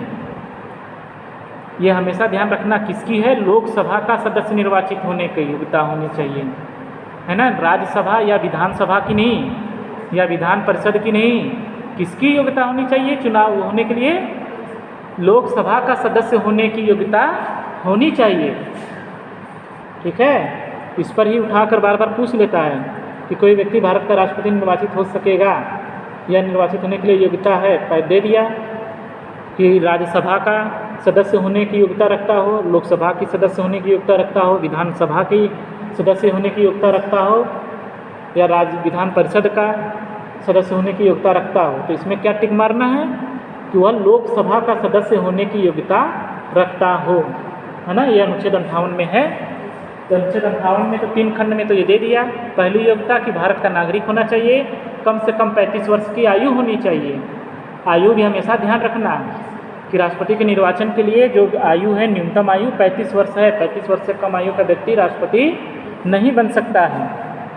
फिर तीसरी योग्यता क्या है कि लोकसभा का सदस्य निर्वाचित होने की योग्यता होनी चाहिए, है ना। लोकसभा का ये हमेशा ध्यान रखना कि किसकी सदस्य की? लोकसभा का सदस्य होने की योग्यता होनी चाहिए। ठीक, और फिर इसके बाद नीचे वाला खंड जब दूसरा पढ़ोगी तो उसमें है कि वह कोई लाभ का पद भी धारण नहीं किया गया होना चाहिए उसके द्वारा। जो व्यक्ति राष्ट्रपति का चुनाव लड़ रहा है उसको किसी भी प्रकार का कोई भी लाभ का पद धारण नहीं किए गया होना चाहिए। लाभ का पद का मतलब क्या कि किसी भी केंद्र सरकार, राज्य सरकार या स्थानीय निकाय के अंतर्गत वो कोई भी पद धारण नहीं करेगा। ठीक है, यदि वो धारण किया हुआ है तो फिर उसको क्या करना होगा? त्यागपत्र देना पड़ेगा। जैसे कि राज्य सरकार है या केंद्र सरकार है, इसमें भी कई ऐसे संस्थान बने हैं, यदि वो किसी का निदेशक बना दिया गया या अध्यक्ष बना दिया गया या किसी समिति का अध्यक्ष बना दिया गया है या स्थानीय निकाय में कोई पद धारण किए हुए है, तो वो सारे के सारे क्या हैं? लाभ के पद माने जाते हैं, है ना। तो और यदि वो लाभ का पद धारण किए हुए तो उसको राष्ट्रपति का चुनाव लड़ना है तो क्या करना होगा? उस लाभ के पद को छोड़ना पड़ेगा। पहले वो त्यागपत्र देगा तभी वह राष्ट्रपति के निर्वाचन होने की योग्यता रखेगा। यदि वो लाभ का पद धारण किए हुए ही राष्ट्रपति के निर्वाचन के लिए यदि वह उसने एप्लीकेशन दे दिया तब उसका एप्लीकेशन रिजेक्ट हो जाएगा। तो लाभ का पद धारण नहीं किया गया होना चाहिए। और साथ ही साथ उसी में एक स्पष्टीकरण भी जोड़ दिया गया कि लाभ के पद के अंतर्गत क्या क्या नहीं आएगा। जैसे कि यदि कोई व्यक्ति राष्ट्रपति है या उपराष्ट्रपति के रूप में कार्य कर रहा है तो वो लाभ का पद नहीं है। तो इसका मतलब कि एक राष्ट्रपति फिर से राष्ट्रपति हो सकता है या एक उपराष्ट्रपति भी राष्ट्रपति बन सकता है। साथ ही साथ जो राज्यों में राज्यपाल होते हैं वह भी लाभ का पद नहीं है ना। जो राज्यों के राज्यपाल हैं वह भी लाभ का पद नहीं माना गया, यानी कि राज्यों के राज्यपाल भी सीधे राष्ट्रपति का चुनाव लड़ सकते हैं। इसके अलावा जो संघ में जो मंत्री होते हैं जो राज्यों में मंत्री होते हैं वह भी मंत्री पद भी लोग ये लाभ के पद के अंतर्गत शामिल नहीं है। देखो उसके स्पष्टीकरण में लिखा गया है, अनुच्छेद 58 के स्पष्टीकरण में लिख दिया गया है कि राष्ट्रपति, उपराष्ट्रपति, है ना, फिर उसके बाद संघ या राज्य के मंत्री, राज्यों के राज्यपाल यदि है तो वह लाभ के पद के अंतर्गत नहीं आएगा। यानी कि ऐसे व्यक्ति डायरेक्ट राष्ट्रपति के निर्वाचन में यानी कि वो राष्ट्रपति के रूप में वह खड़े हो सकते हैं या चुनाव राष्ट्रपति का लड़ सकते हैं, क्योंकि ये सारे पद लाभ के पद के अंतर्गत नहीं आएंगे। ठीक है, अब आता है अनुच्छेद 59, राष्ट्रपति के पद के लिए शर्तें, है ना। राष्ट्रपति के पद के लिए शर्तें, राष्ट्रपति के पद के लिए शर्तें किसमें है? अनुच्छेद 59 में है कि राष्ट्रपति के पद के लिए शर्तें क्या क्या होना चाहिए। सबसे पहला शर्त क्या है कि राष्ट्रपति को क्या होना चाहिए? किसी भी सदन का, यानी कि संघ के किसी या संसद के किसी भी सदन का, यानी कि लोकसभा और राज्यसभा, और साथ या राज्य के किसी भी सदन का, यानी कि विधानसभा और विधान परिषद का सदस्य नहीं होना चाहिए। ठीक है, उसका सदस्य नहीं होना चाहिए। यानी कि यदि कोई लोकसभा का यदि कोई सदस्य है या राज्यसभा का कोई सदस्य है या राज्य की विधानसभा का कोई व्यक्ति है या सदस्य है या राज्य के विधान परिषद का कोई सदस्य है, यदि वह राष्ट्रपति का चुनाव लड़ना चाह रहा है तो सबसे पहले उसको अपने पद से त्यागपत्र देना पड़ेगा। यानी कि उस सदन की सदस्यता उसको छोड़नी पड़ेगी, या यदि नहीं छोड़ता है तब भी वह चुनाव तो लड़ सकता है। यदि उसने लोकसभा या राज्यसभा या राज्य की विधानसभा या विधान परिषद से उसने इस्तीफा नहीं दिया, फिर भी वह चुनाव तो लड़ सकता है। लेकिन जैसे ही यदि वह राष्ट्रपति के रूप में उसका चुनाव हो गया और वह राष्ट्रपति बन गया, तब क्या होगा, ऑटोमेटिक अपने आप ही उसको त्यागपत्र देने की आवश्यकता नहीं है, अपने आप ही उसकी जिस भी सदन का वह सदस्य है वो उसकी सदस्यता अपने आप ही समाप्त हो जाएगी। ठीक है, ये किसमें है? अनुच्छेद 59 के खंड 1 में है। ये अनुच्छेद 59 के खंड 1 में यही बात लिखी है कि अनुच्छेद 59 में क्या है, राष्ट्रपति के पद के लिए शर्तें हैं। तो राष्ट्रपति के पद के लिए पहला शर्त यही है कि राष्ट्रपति को, जो भी व्यक्ति राष्ट्रपति के रूप में निर्वाचित हुआ है, उसे लोकसभा, राज्यसभा, विधानसभा या विधान परिषद का सदस्य नहीं होना चाहिए। और अगर यदि ऐसा व्यक्ति जो कि लोकसभा का सदस्य रहते हुए या राज्यसभा का सदस्य रहते हुए या विधानसभा का सदस्य रहते हुए या विधान परिषद का सदस्य रहते हुए राष्ट्रपति के रूप में उसका चुनाव हो गया है, तो जैसे ही उसका चुनाव हुआ उसी दिन से उसका जो अन्य पद है वो अपने आप, या उसकी जो अन्य सदस्यता है वो अपने आप क्या हो जाएगी, समाप्त हो जाएगी। ठीक है, ये हो गया पहला। फिर दूसरा, इसमें फिर वही बात आ गया कि राष्ट्रपति लाभ का कोई अन्य पद धारण नहीं करेगा। दूसरा शर्त है कि राष्ट्रपति के रूप में अब जो व्यक्ति निर्वाचित हो गया उसने जो भी लाभ का पद धारण किया है उसको भी छोड़ देगा, वह कोई भी अन्य लाभ का पद धारण नहीं करेगा। ठीक है, फिर इसके बाद क्या है कि राष्ट्रपति को, जब एक व्यक्ति राष्ट्रपति निर्वाचित हो जाता है तब उसको एक भत्ता मिलता है, वेतन मिलते हैं, सारे विशेषाधिकार मिलते हैं, उन सब का हकदार होगा। और साथ ही साथ उसको बिना किराए का क्या मिलेगा, मकान भी मिलेगा। तो वो मकान कौन सा है? संसद भवन है। राष्ट्रपति का निवास स्थान कहाँ है? संसद भवन में है। राष्ट्रपति संसद भवन में रहता है ना, राष्ट्रपति संसद भवन में रहता है, तो उसका वो कोई किराया उसका नहीं लगता है। वो सभी प्रकार के विशेषाधिकारों, प्रलाभों और वेतन और भत्तों का हकदार होगा। और उसको जितने भी वेतन सब मिलते हैं वो टैक्स फ्री होते हैं। राष्ट्रपति के वेतन पर किसी भी प्रकार का कोई भी टैक्स नहीं लगाया जाता है, समझिए ना। हाँ, राष्ट्रपति को जो भी वेतन मिलता है, जो भी भत्ता मिलता है, जो भी विशेषाधिकार मिले, जो कुछ भी सारी सुविधाएं मिल रही सब फ्री ऑफ कास्ट होते हैं, किसी भी प्रकार का कोई टैक्स भी नहीं लगता है। वर्तमान समय में भारत के राष्ट्रपति का वेतन कितना है मालूम है? वर्तमान समय में भारत के राष्ट्रपति का वेतन कितना है? राष्ट्रपति को प्रति माह कितने वेतन मिलते हैं? कितने रुपए वेतन मालूम है? 5 लाख रुपए पर मंथ, है ना। एक व्यक्ति जो राष्ट्रपति के रूप में निर्वाचित हो गया है तो राष्ट्रपति का वेतन कितना है लिख लो, ये भी पूछ लेता है कभी कभी। राष्ट्रपति का अभी प्रेजेंट टाइम में जो वेतन है वो 5 लाख रुपए महीना है, और उसमें भी अभी भत्ता वत्ता कुछ जोड़ा नहीं गया है। उसको तो कई प्रकार के भत्ते भी मिलते हैं, वो सब भी ऐड नहीं किया गया। वो सब भी ऐड करेंगे तो जस्ट दूना हो जाएगा 10 लाख। और इस पर किसी भी प्रकार का कोई टैक्स भी नहीं लगता। जैसे इनकम टैक्स है, हम लोगों के इनकम पर टैक्स लगता है, आम जनता जो भी कमा रही है उस पर टैक्स लगता है एक निर्धारित सीमा के पश्चात तब। लेकिन राष्ट्रपति का टैक्स फ्री है, कोई टैक्स नहीं, है ना। और वर्तमान समय में 5 लाख रुपए पर मंथ उसका सैलरी है, भत्ते उत्ते सब छोड़ के। ठीक है, और साथ ही साथ अनुच्छेद 59 के खंड 4 में यह भी बंद कर दिया गया कि जब तक जो व्यक्ति राष्ट्रपति है उसको उस समय जितना भी वेतन, प्रलाभ, सुविधाएं सब मिल रही उसमें किसी भी प्रकार की कोई कमी नहीं की जाएगी। बढ़ोतरी तो हो सकती है। यदि राष्ट्रपति का वर्तमान में जो वेतन है वो 5 लाख रुपए हर महीने है, तो ये 5 लाख रुपए जब तक वह व्यक्ति राष्ट्रपति है अब उसमें कोई कमी नहीं हो सकती कि नहीं कि 5 लाख से घटा करके अब उसका 3 लाख कर दें। जब तक वह राष्ट्रपति है, यदि उसने 5 लाख पर ज्वाइन किया है तो जब तक वह राष्ट्रपति 5 वर्षों तक रहेगा, 5 वर्षों तक उसको 5 लाख रुपए ही मिलेंगे। उसमें किसी भी प्रकार की कोई कमी नहीं होगी। ठीक है। हाँ, बढ़ोतरी हो सकती है। 5 लाख से 10 लाख करना है तो उसकी पदावधि के दौरान भी बढ़ोतरी हो जाएगी, बस कमी नहीं होगी। ठीक है। यह है अनुच्छेद 59। तो अनुच्छेद 59 में राष्ट्रपति के लिए राष्ट्रपति के पद के लिए शर्तें हो गई।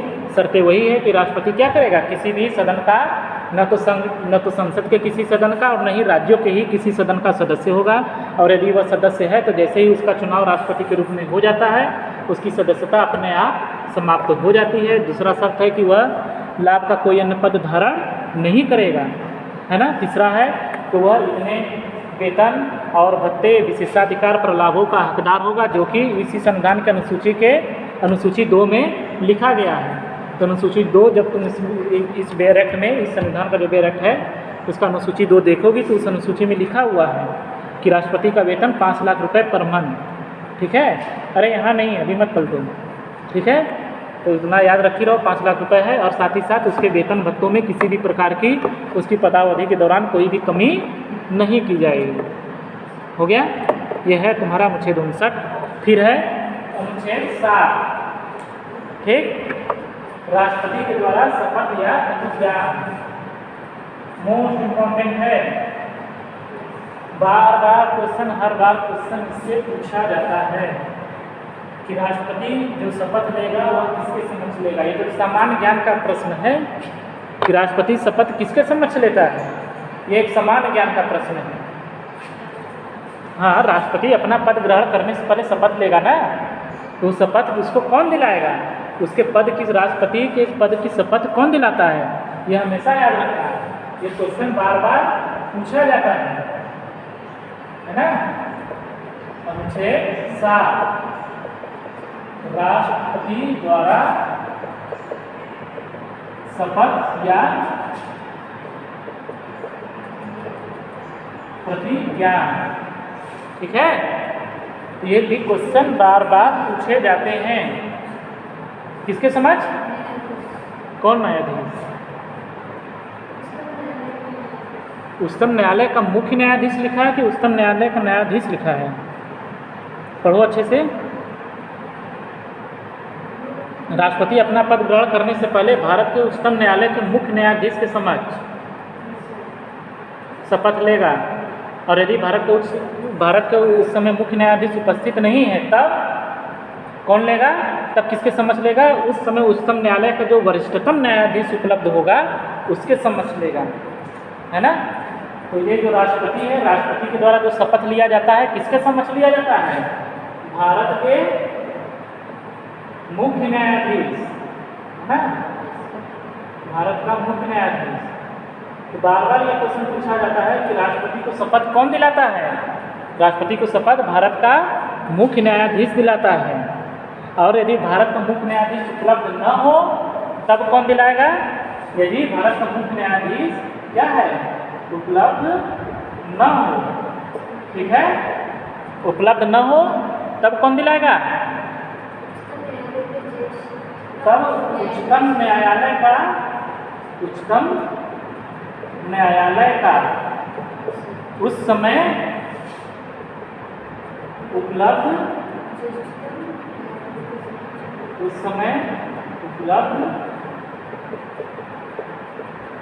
ज्येष्ठतम न्यायाधीश। ठीक है। तो समानता क्या है? समानता ये है कि भारत जो राष्ट्रपति है, राष्ट्रपति अपना पद ग्रहण करने से पहले शपथ किसके समक्ष लेगा? भारत के मुख्य न्यायाधीश के समक्ष लेगा। ये क्वेश्चन बहुत बार पूछा गया है और आगे भी हर बार पूछा भी जाएगा। भारत के मुख्य न्यायाधीश के समक्ष लेगा। और यदि भारत का मुख्य न्यायाधीश उस समय उपलब्ध नहीं है तब किसके समक्ष लेगा? तब वह लेगा उच्चतम न्यायालय का उस समय प्रेजेंट में जो सबसे ज्येष्ठतम न्यायाधीश उपलब्ध रहेगा उसके समक्ष भारत का राष्ट्रपति शपथ लेगा। ये लाइन हमेशा याद रखना, इससे भी बार बार क्वेश्चन पूछे जाते हैं। ये कहाँ लिखा गया है? अनुच्छेद 60 में। अभी वाइवा हो रहा था, है ना, 16 अप्रैल को वाइवा था और एग्जामिनर आए थे 2, उन्होंने थर्ड सेमेस्टर वालों से पूछा कि ये जो मुख्य न्यायाधीश है वो उच्चतम न्यायालय का मुख्य न्यायाधीश होता है कि भारत का मुख्य न्यायाधीश होता है? है ना। लोग बता नहीं पाए कि उच्चतम न्यायालय का मुख्य न्यायाधीश है कि भारत का मुख्य न्यायाधीश। तो हम मुख्य न्यायाधीश जो होता है वो किसका होता है? भारत का मुख्य न्यायाधीश होता है। उच्चतम न्यायालय का मुख्य न्यायाधीश नहीं होता, वो पूरे भारत का मुख्य न्यायाधीश है। और यही क्वेश्चन वहाँ पुटअप किया गया, वाइवा में ये पूछा गया। और 10-10 बैच वो लड़के जा रहे थे और उसमें से 10 लड़कों में से एक भी नहीं बता पाया कि भारत का मुख्य न्यायाधीश होता है कि उच्चतम न्यायालय का मुख्य न्यायाधीश होता है। और एग्जामिनर इतना ज़्यादा गुस्सा हुआ कि उन लोगों को तुरंत उठाया और इतना डांटा और डांट करके भगाया, ताकि तुम लोगों को हम इस क्वेश्चन पर फेल करेंगे कि 10 नंबर से ज़्यादा नहीं देंगे।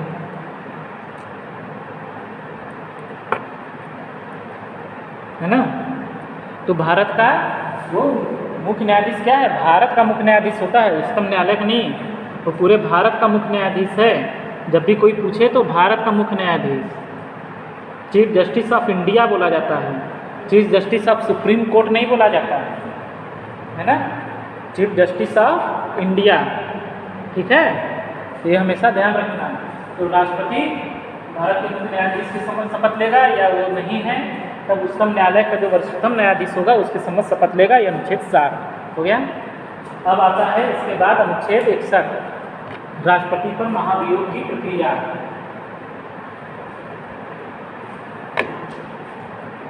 यही सब छोटी छोटी चीज़ें हैं जो कि तुम्हें अपने बेयरक में टिक लगा लेना है, लगा ली हो, और उसको क्या करना है? पढ़ना है, याद करना है। बस बहुत बड़ा बड़ा तो बताया नहीं है, जो जो बताए हैं बस वहीं से क्वेश्चन आते हैं जुडिशरी से लेके हर एग्जाम में।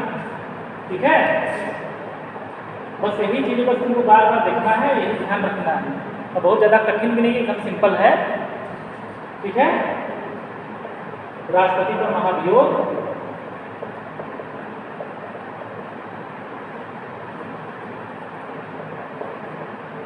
है ना, महाभियोग की प्रक्रिया है, राष्ट्रपति के अनुच्छेद 61 पर है। तो ये हमेशा ध्यान रखना कि राष्ट्रपति पर जो अनुच्छेद 61 है उसके में सबसे पहले क्या बताया कि राष्ट्रपति पर महाभियोग की प्रक्रिया है किस लिए? राष्ट्रपति को उसके पद से पदावधि के समाप्त होने से पहले हटाने के लिए। कि राष्ट्रपति का कार्यकाल 5 वर्ष होता है, लेकिन उसको यदि 5 वर्ष से पहले ही हटाना हो तो हटाने के लिए मात्र एक ही प्रक्रिया है, वह है महाभियोग। है ना, महाभियोग प्रक्रिया के द्वारा। ये महाभियोग की प्रक्रिया कहाँ लाया जाएगा? संसद के किसी भी सदन में लाया जा सकता है। देखो उसमें लिखा है ना, न लोकसभा और राज्यसभा नहीं लिखा कि केवल लोकसभा में या केवल राज्यसभा में। ये हमेशा ध्यान रखना कि राष्ट्रपति पर जो महाभियोग की प्रक्रिया है, वो महाभियोग का आरोप राष्ट्रपति पर संसद का कोई भी सदन लगा सकता है। तो संसद के किसी भी सदन में ये महाभियोग शुरू किया जा सकता है। ठीक है, संसद के किसी भी सदन में। ठीक है, राष्ट्रपति पर महाभियोग की प्रक्रिया संसद के किसी भी सदन में शुरू की जा सकती है, ये याद रखना। केवल लोकसभा में नहीं। वो बार बार ये क्वेश्चन पूछ लेता है कि राष्ट्रपति पर महाभियोग की प्रक्रिया शुरू होगी या प्रारंभ की जाएगी लोकसभा में, राज्यसभा में, ठीक है, संसद के किसी भी सदन में या उपरोक्त में से किसी में नहीं। ठीक, ये कर दिया तो अब मालूम रहना चाहिए ना। कोई मार दिया लोकसभा तो गलत हो गया। क्या लगाना है उसमें? संसद का किसी भी सदन। है ना, तो राष्ट्रपति पर महाभियोग की प्रक्रिया संसद के किसी भी सदन में लगाई जा सकती है या लाई जा सकती है। किस आधार पर? अब आधार देख लो। किसी भी सदन में लाया जाएगा किस आधार पर? संविधान की केवल और केवल एक ही आधार है, और वो आधार क्या है? संविधान का अतिक्रमण। है ना, वो आधार क्या है? संविधान का अतिक्रमण। ठीक है, राष्ट्रपति पर महाभियोग की प्रक्रिया जब भी शुरू होगी वो संसद के किसी भी सदन में शुरू हो सकती है। और किस आधार पर? केवल और केवल मात्र एक आधार है, वह आधार है संविधान के अतिक्रमण के आधार पर। राष्ट्रपति पर महाभियोग की प्रक्रिया केवल एक आधार, संविधान के अतिक्रमण के आधार पर भी लाया जा सकता है, और संसद के किसी भी सदन में लाया जा सकता है। वो बेयर एक्ट में टिक लगा लो उस अनुच्छेद में। यही इसी पर क्वेश्चन बार बार पूछा जाता है, लेकिन इसमें फिर से परंतु भी लगाया फिर कि यह जो अभियोग है या महाभियोग है जो लाया जाएगा, लाने से पहले क्या करना होगा? जो सदन यह अभियोग या आरोप लगा रहा है महाभियोग राष्ट्रपति पर, वह सदन लगाने से पहले, आरोप लगाने से पहले क्या करेगा? 14 दिन पहले राष्ट्रपति को इसकी सूचना देगा। कितने दिन पहले? 14 दिन पहले। ये भी टिक लगा लो कि महाभियोग की प्रक्रिया शुरू होने से पहले राष्ट्रपति को उसकी सूचना कितने दिन पहले दी जानी चाहिए? 14 दिन पहले दी जानी चाहिए। ठीक है, 14 दिन पहले, वो भी लिखित रूप में, मौखिक रूप में नहीं, लिखित रूप में उसको 14 दिन पहले राष्ट्रपति को महाभियोग की प्रक्रिया शुरू होने के बारे में उसको सूचना दी जाएगी। सूचना देने के पश्चात फिर 14 दिन बीत जाएगा, तब उसके बाद राष्ट्रपति पर जो संविधान के अतिक्रमण का आरोप लगाया गया है, उस आरोप को उस सदन के 1/4 सदस्यों के द्वारा क्या होना चाहिए? संकल्प लाया जाना गया होना चाहिए, है ना। उस आरोप का जो संकल्प लाया गया है, उस संकल्प पर जो सदन महाभियोग की प्रक्रिया शुरू कर रहा है, उस पर कम से कम उस सदन का जितने सदस्य हैं उसके 1/4 सदस्यों का हस्ताक्षर होना चाहिए। और हस्ताक्षर होने के बाद फिर उसके बाद क्या होगा? फिर पारित कितने बहुमत से होना चाहिए? कुल सदस्य संख्या के 2/3 बहुमत से उसको पारित भी होना चाहिए, है ना। देखो है कि नहीं बैरक में? वहीं जहाँ जहाँ जो है बस जो बता रहे हैं बस उसको ठीक लगाओ। जो आरोप है, आरोप जो लगाया गया है, उस आरोप का जो संकल्प लाया गया है, संकल्प लाने के लिए यहाँ हमेशा ध्यान रखना कि राष्ट्रपति पर जो संविधान के अतिक्रमण का आरोप लगाया गया है, आरोप लगाने का जो संकल्प सदन में लाया गया है, वो कम से कम उस पर एक सदन की जो भी सदन लाया, चाहे लोकसभा लाए चाहे राज्यसभा लाए, जो भी सदन ला रहा है उसकी जितनी सदस्य संख्या है उसके कुल सदस्य संख्या के 1/4 सदस्यों के द्वारा वह संकल्प हस्ताक्षरित होना चाहिए। तब उसके बाद हस्ताक्षरित होने के बाद 14 दिन पहले उसको सूचना देंगे। सूचना राष्ट्रपति को मिल गई, तब फिर वो संकल्प पारित होगा। तो पारित होने के लिए उस सदन की सदस्य संख्या का कितना बहुमत से? 2/3 बहुमत से, कुल सदस्य संख्या की 2/3 बहुमत से उसको पारित भी होना चाहिए। उसमें लिखा है ना, तो उसको टिक लगा लो कि 1/4 से तो पहले हस्ताक्षरित होना चाहिए संकल्प लाने के लिए। संकल्प जो महाभियोग का जो आरोप लगाया गया है और ये जो शुरू किया जा रहा है, शुरू करने के लिए पहले 1/4 सदस्यों का सिग्नेचर होना चाहिए। जब ये प्रक्रिया शुरू हो गई, अब उसको पारित करना है, तो पारित होने के लिए उस सदन की कुल सदस्य संख्या के 2/3 बहुमत से उसको पारित भी होना चाहिए। और जब यह पारित हो जाएगा तो फिर क्या होगा? वह सदन क्या करेगा? अगले सदन को भेज देगा। वह संकल्प अगले सदन को भेजेगा कि वह इसका इन्वेस्टिगेशन करे कि हमने जो इस पर राष्ट्रपति के ऊपर संविधान के अतिक्रमण का जो आरोप लगाया है वह सही है कि गलत है।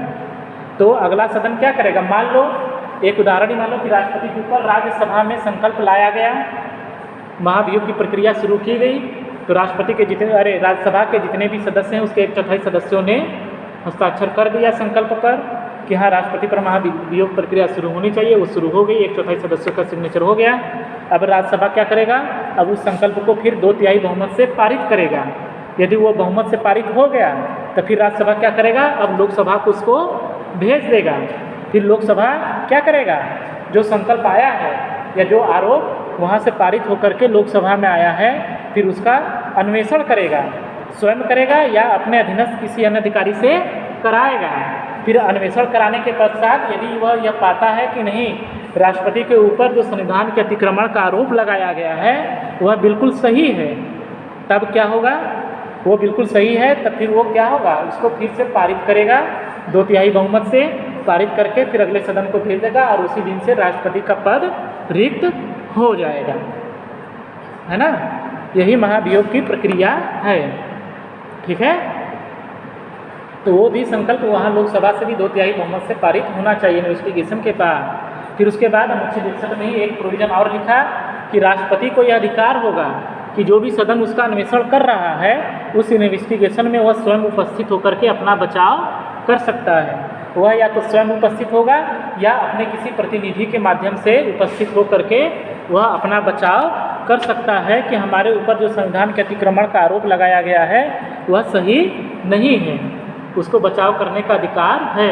लेकिन इसके बाद भी यदि वह प्रस्ताव पारित हो जाता है कि नहीं आपने संविधान का अतिक्रमण किया है, तो उसी दिन से फिर जिस दिन प्रस्ताव पारित हुआ उस दिन से राष्ट्रपति क्या करेगा? अपना पद त्याग देगा और राष्ट्रपति को उसके पद से हटा दिया जाएगा। यही महाभियोग प्रक्रिया है जो कि अनुच्छेद 61 में दिया गया है।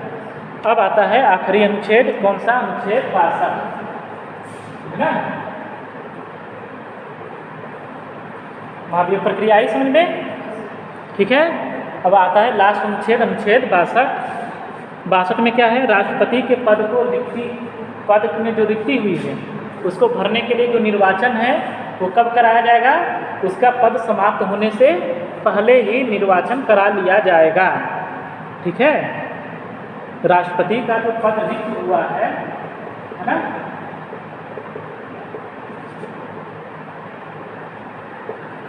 क्या है? इस पद में रिक्ति को भरने के लिए निर्वाचन है। फिर उसके बाद एक और प्रयोजन है ना, निर्वाचन का समय और क्या है? आकस्मिक रिक्ति को और आकस्मिक को भरने के लिए निर्वाचित व्यक्ति की पदावधि है ना।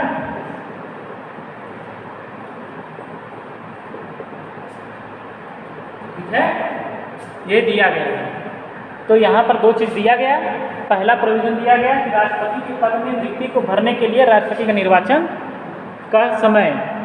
तो यदि राष्ट्रपति का जो कार्यकाल है वो 5 वर्ष है, तो क्या राष्ट्रपति का जो चुनाव होगा, फिर से जो नया व्यक्ति का राष्ट्रपति के रूप में चुनाव होगा, तो उसका जो चुनाव होना है वो कब कराया जाएगा?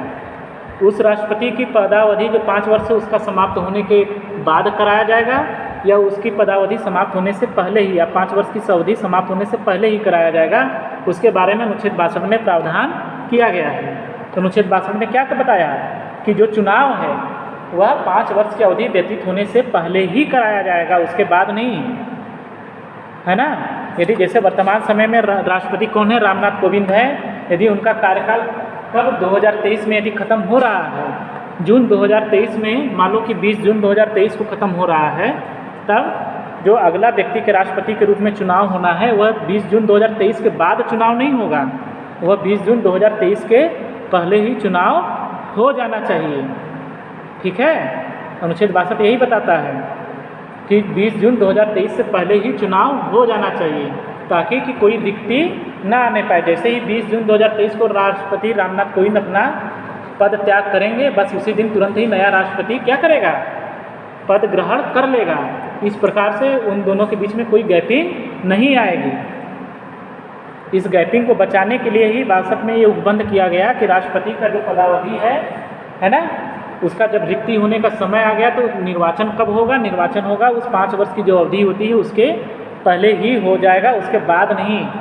हर हालत में उसकी 5 वर्ष की अवधि समाप्त होने से पहले ही राष्ट्रपति का चुनाव संपन्न हो जाना चाहिए। यह अनुच्छेद 62 में है।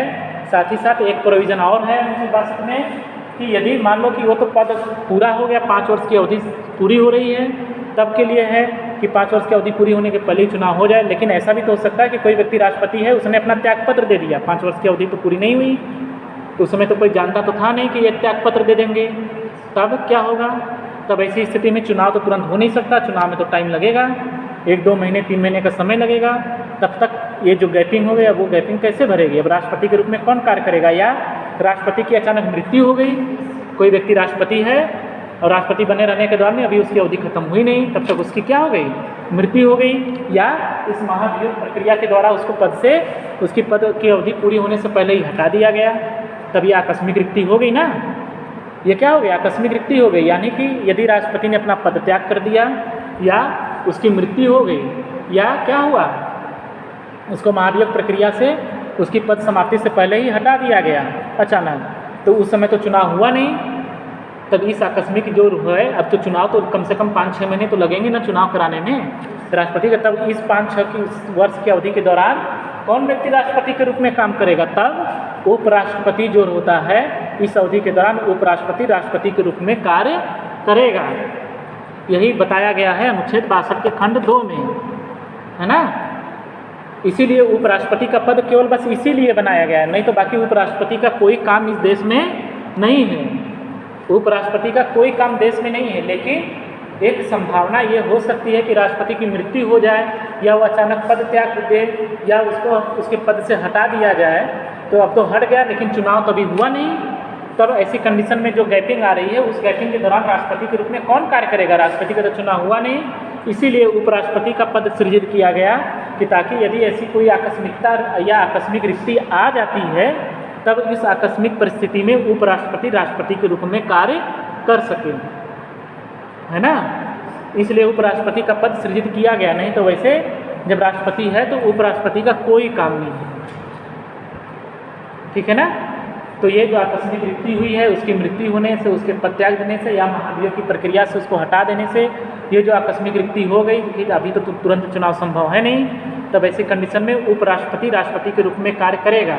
एक चीज़ और हमेशा ध्यान रखना कि यदि जो व्यक्ति राष्ट्रपति के रूप में कार्य कर रहा था यदि उसको हटा दिया गया महाभियोग के द्वारा या उसकी मृत्यु हो गई या उसने खुद ही पद त्याग दिया, तो उस पद त्याग करने के समय तक या मृत्यु के समय तक या महाभियोग की प्रक्रिया के द्वारा अपने पद से हटने तक उसने जो भी कार्य किए थे वह इनवैलिड नहीं होंगे, वो तब भी वैलिड ही रहेंगे, उसके कार्य विधिपूर्ण ही माने जाएंगे, है ना।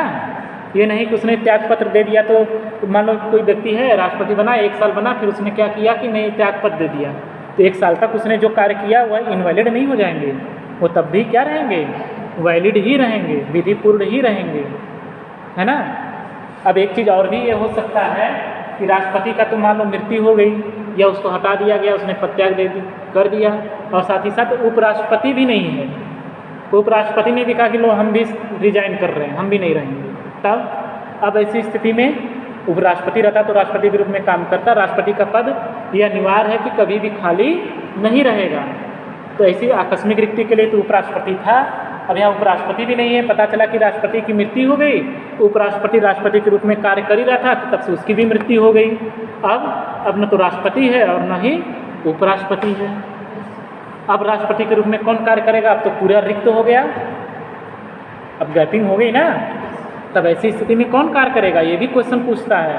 तब भारत का जो मुख्य न्यायाधीश है तब ऐसी स्थिति में यानी कि राष्ट्रपति और उपराष्ट्रपति की अनुपस्थिति में राष्ट्रपति के रूप में कार्य करने का हकदार फिर किसको है? भारत का मुख्य न्यायाधीश। ये भी क्वेश्चन बार बार पूछा जाता है ना। वो कब करेगा? जब राष्ट्रपति भी नहीं है और उपराष्ट्रपति भी नहीं है, तब ऐसी कंडीशन में भारत का जो मुख्य न्यायाधीश है वह राष्ट्रपति के रूप में कार्य करेगा। इसीलिए राष्ट्रपति का पद कभी खाली नहीं होता और न कभी हो सकता है। यदि कोई आकस्मिक रिक्ति आ गई तो उपराष्ट्रपति काम करेगा, उपराष्ट्रपति की भी उसी दौरान मृत्यु हो गई, चुनाव हुआ नहीं राष्ट्रपति का, तब भारत का मुख्य न्यायाधीश क्या करेगा? काम करेगा। और ऐसी कंडीशन मात्र भारतीय इतिहास में केवल एक बार हुई है, केवल और केवल भारत का केवल एक ही ऐसा मुख्य न्यायाधीश रहे हैं जो कि भारत के राष्ट्रपति के रूप में काम किए हैं, और वह है जस्टिस एम हिदायतुल्लाह। ठीक है, जस्टिस एम हिदायतुल्लाह भारत के एकमात्र ऐसे मुख्य न्यायाधीश हैं जिन्होंने राष्ट्रपति के रूप में कार्य किया है। इसके अलावा अभी तक और कोई भी ऐसा मुख्य न्यायाधीश नहीं हुआ है जिसने भारत के राष्ट्रपति के रूप में कार्य किया हो, क्योंकि उस समय ऐसी कंडीशन आ गई थी कि न तो राष्ट्रपति ही थे न ही उपराष्ट्रपति ही थे। तब उस समय भारत का मुख्य न्यायाधीश एम हिदायतुल्लाह थे और उन्होंने तब उस समय राष्ट्रपति के रूप में कार्य किया था।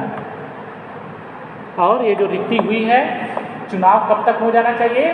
जो आकस्मिक रिक्ति हुई है तो नए राष्ट्रपति का चुनाव रिक्ति होने के हर कंडीशन में 6 महीने के अंदर हो जाना चाहिए। प्रयास करना चाहिए कि जितना जल्दी हो सके, 1 महीने 2 महीने जितना जल्दी हो सके उतनी जल्दी हो जाना चाहिए, लेकिन कितने भी लेट होगा लेकिन 6 महीने से अधिक लेट नहीं होगा। मान लो कि उपराष्ट्रपति राष्ट्रपति के रूप में भले ही कार्य कर रहा है, लेकिन राष्ट्रपति का भी पद फिर भी क्या है? राष्ट्रपति के रूप में किसी व्यक्ति की नियुक्ति अभी हुई नहीं है, तो उसका चुनाव क्या होना है? जब भी रिक्ति हुई है उसके जितना जल्दी हो सके उतनी जल्दी चुनाव हो जाना चाहिए। अधिकतम 6 महीने के अंदर हर कंडीशन में हो ही जाना चाहिए, है ना। ठीक, तो ये हो गया तुम्हारा पूरा अनुच्छेद 52 से लेकर के अनुच्छेद 62। ये राष्ट्रपति के बारे में भारत के संविधान के अंतर्गत जो भी संवैधानिक प्रोविज़न है वो प्रोविज़न हमने बता दिए, वो टिक भी लगवा दिए कि जुडिशरी में क्या क्या क्वेश्चन पूछे जाते हैं और कहाँ कहाँ से पूछे जाएंगे। ठीक है, ये हो गया। अब हम कल क्या पढ़ाएंगे? भारत के राष्ट्रपति की संवैधानिक स्थिति नहीं, उपराष्ट्रपति नहीं, अब अभी एक क्वेश्चन बचा है कि भारत के राष्ट्रपति की संवैधानिक स्थिति क्या है। ठीक है, अब इसी सब प्रोविज़न पर ये क्वेश्चन बनेगा। इसमें ये सारे प्रोविज़न लिखने पड़ेंगे कि राष्ट्रपति की संवैधानिक स्थिति क्या है और ही साथ राष्ट्रपति की शक्तियाँ क्या हैं। इसी पर तो तुम्हारा LLB में एग्जाम में आएगा, राष्ट्रपति की संवैधानिक स्थिति क्या है और राष्ट्रपति की शक्तियाँ क्या हैं। ठीक है, इन्हीं दो पर क्वेश्चन बनेंगे 20-20 नंबर के। और ये तो हमने जनरल प्रोविज़न जो संविधान में दिया गया इसी से ही निकाल कर बताएंगे। यही सब प्रोविज़न तुमको उसमें लिखना है, संवैधानिक स्थिति में भी और उसके शक्तियों में भी। पहले अनुच्छेद तो जानती रहो और ये भी तो जानती रहो उसमें प्रावधान क्या क्या है ना। ये एक समान प्रोविज़न था और इससे क्वेश्चन सारे एग्जाम में आते हैं और स्पेशली जुडिशरी में तो बहुत ही ज़्यादा पूछा जाता है। तो जो हम टिक लगवा दिए हैं बेयर एक्ट में तुम्हारे, वो सब अच्छे से पढ़ लेना है ना। और ये सारे आर्टिकल भी अनुच्छेद 52 से लेकर अनुच्छेद 62 तक में किसमें क्या क्या दिया गया है, ठीक, इतना कर लेना।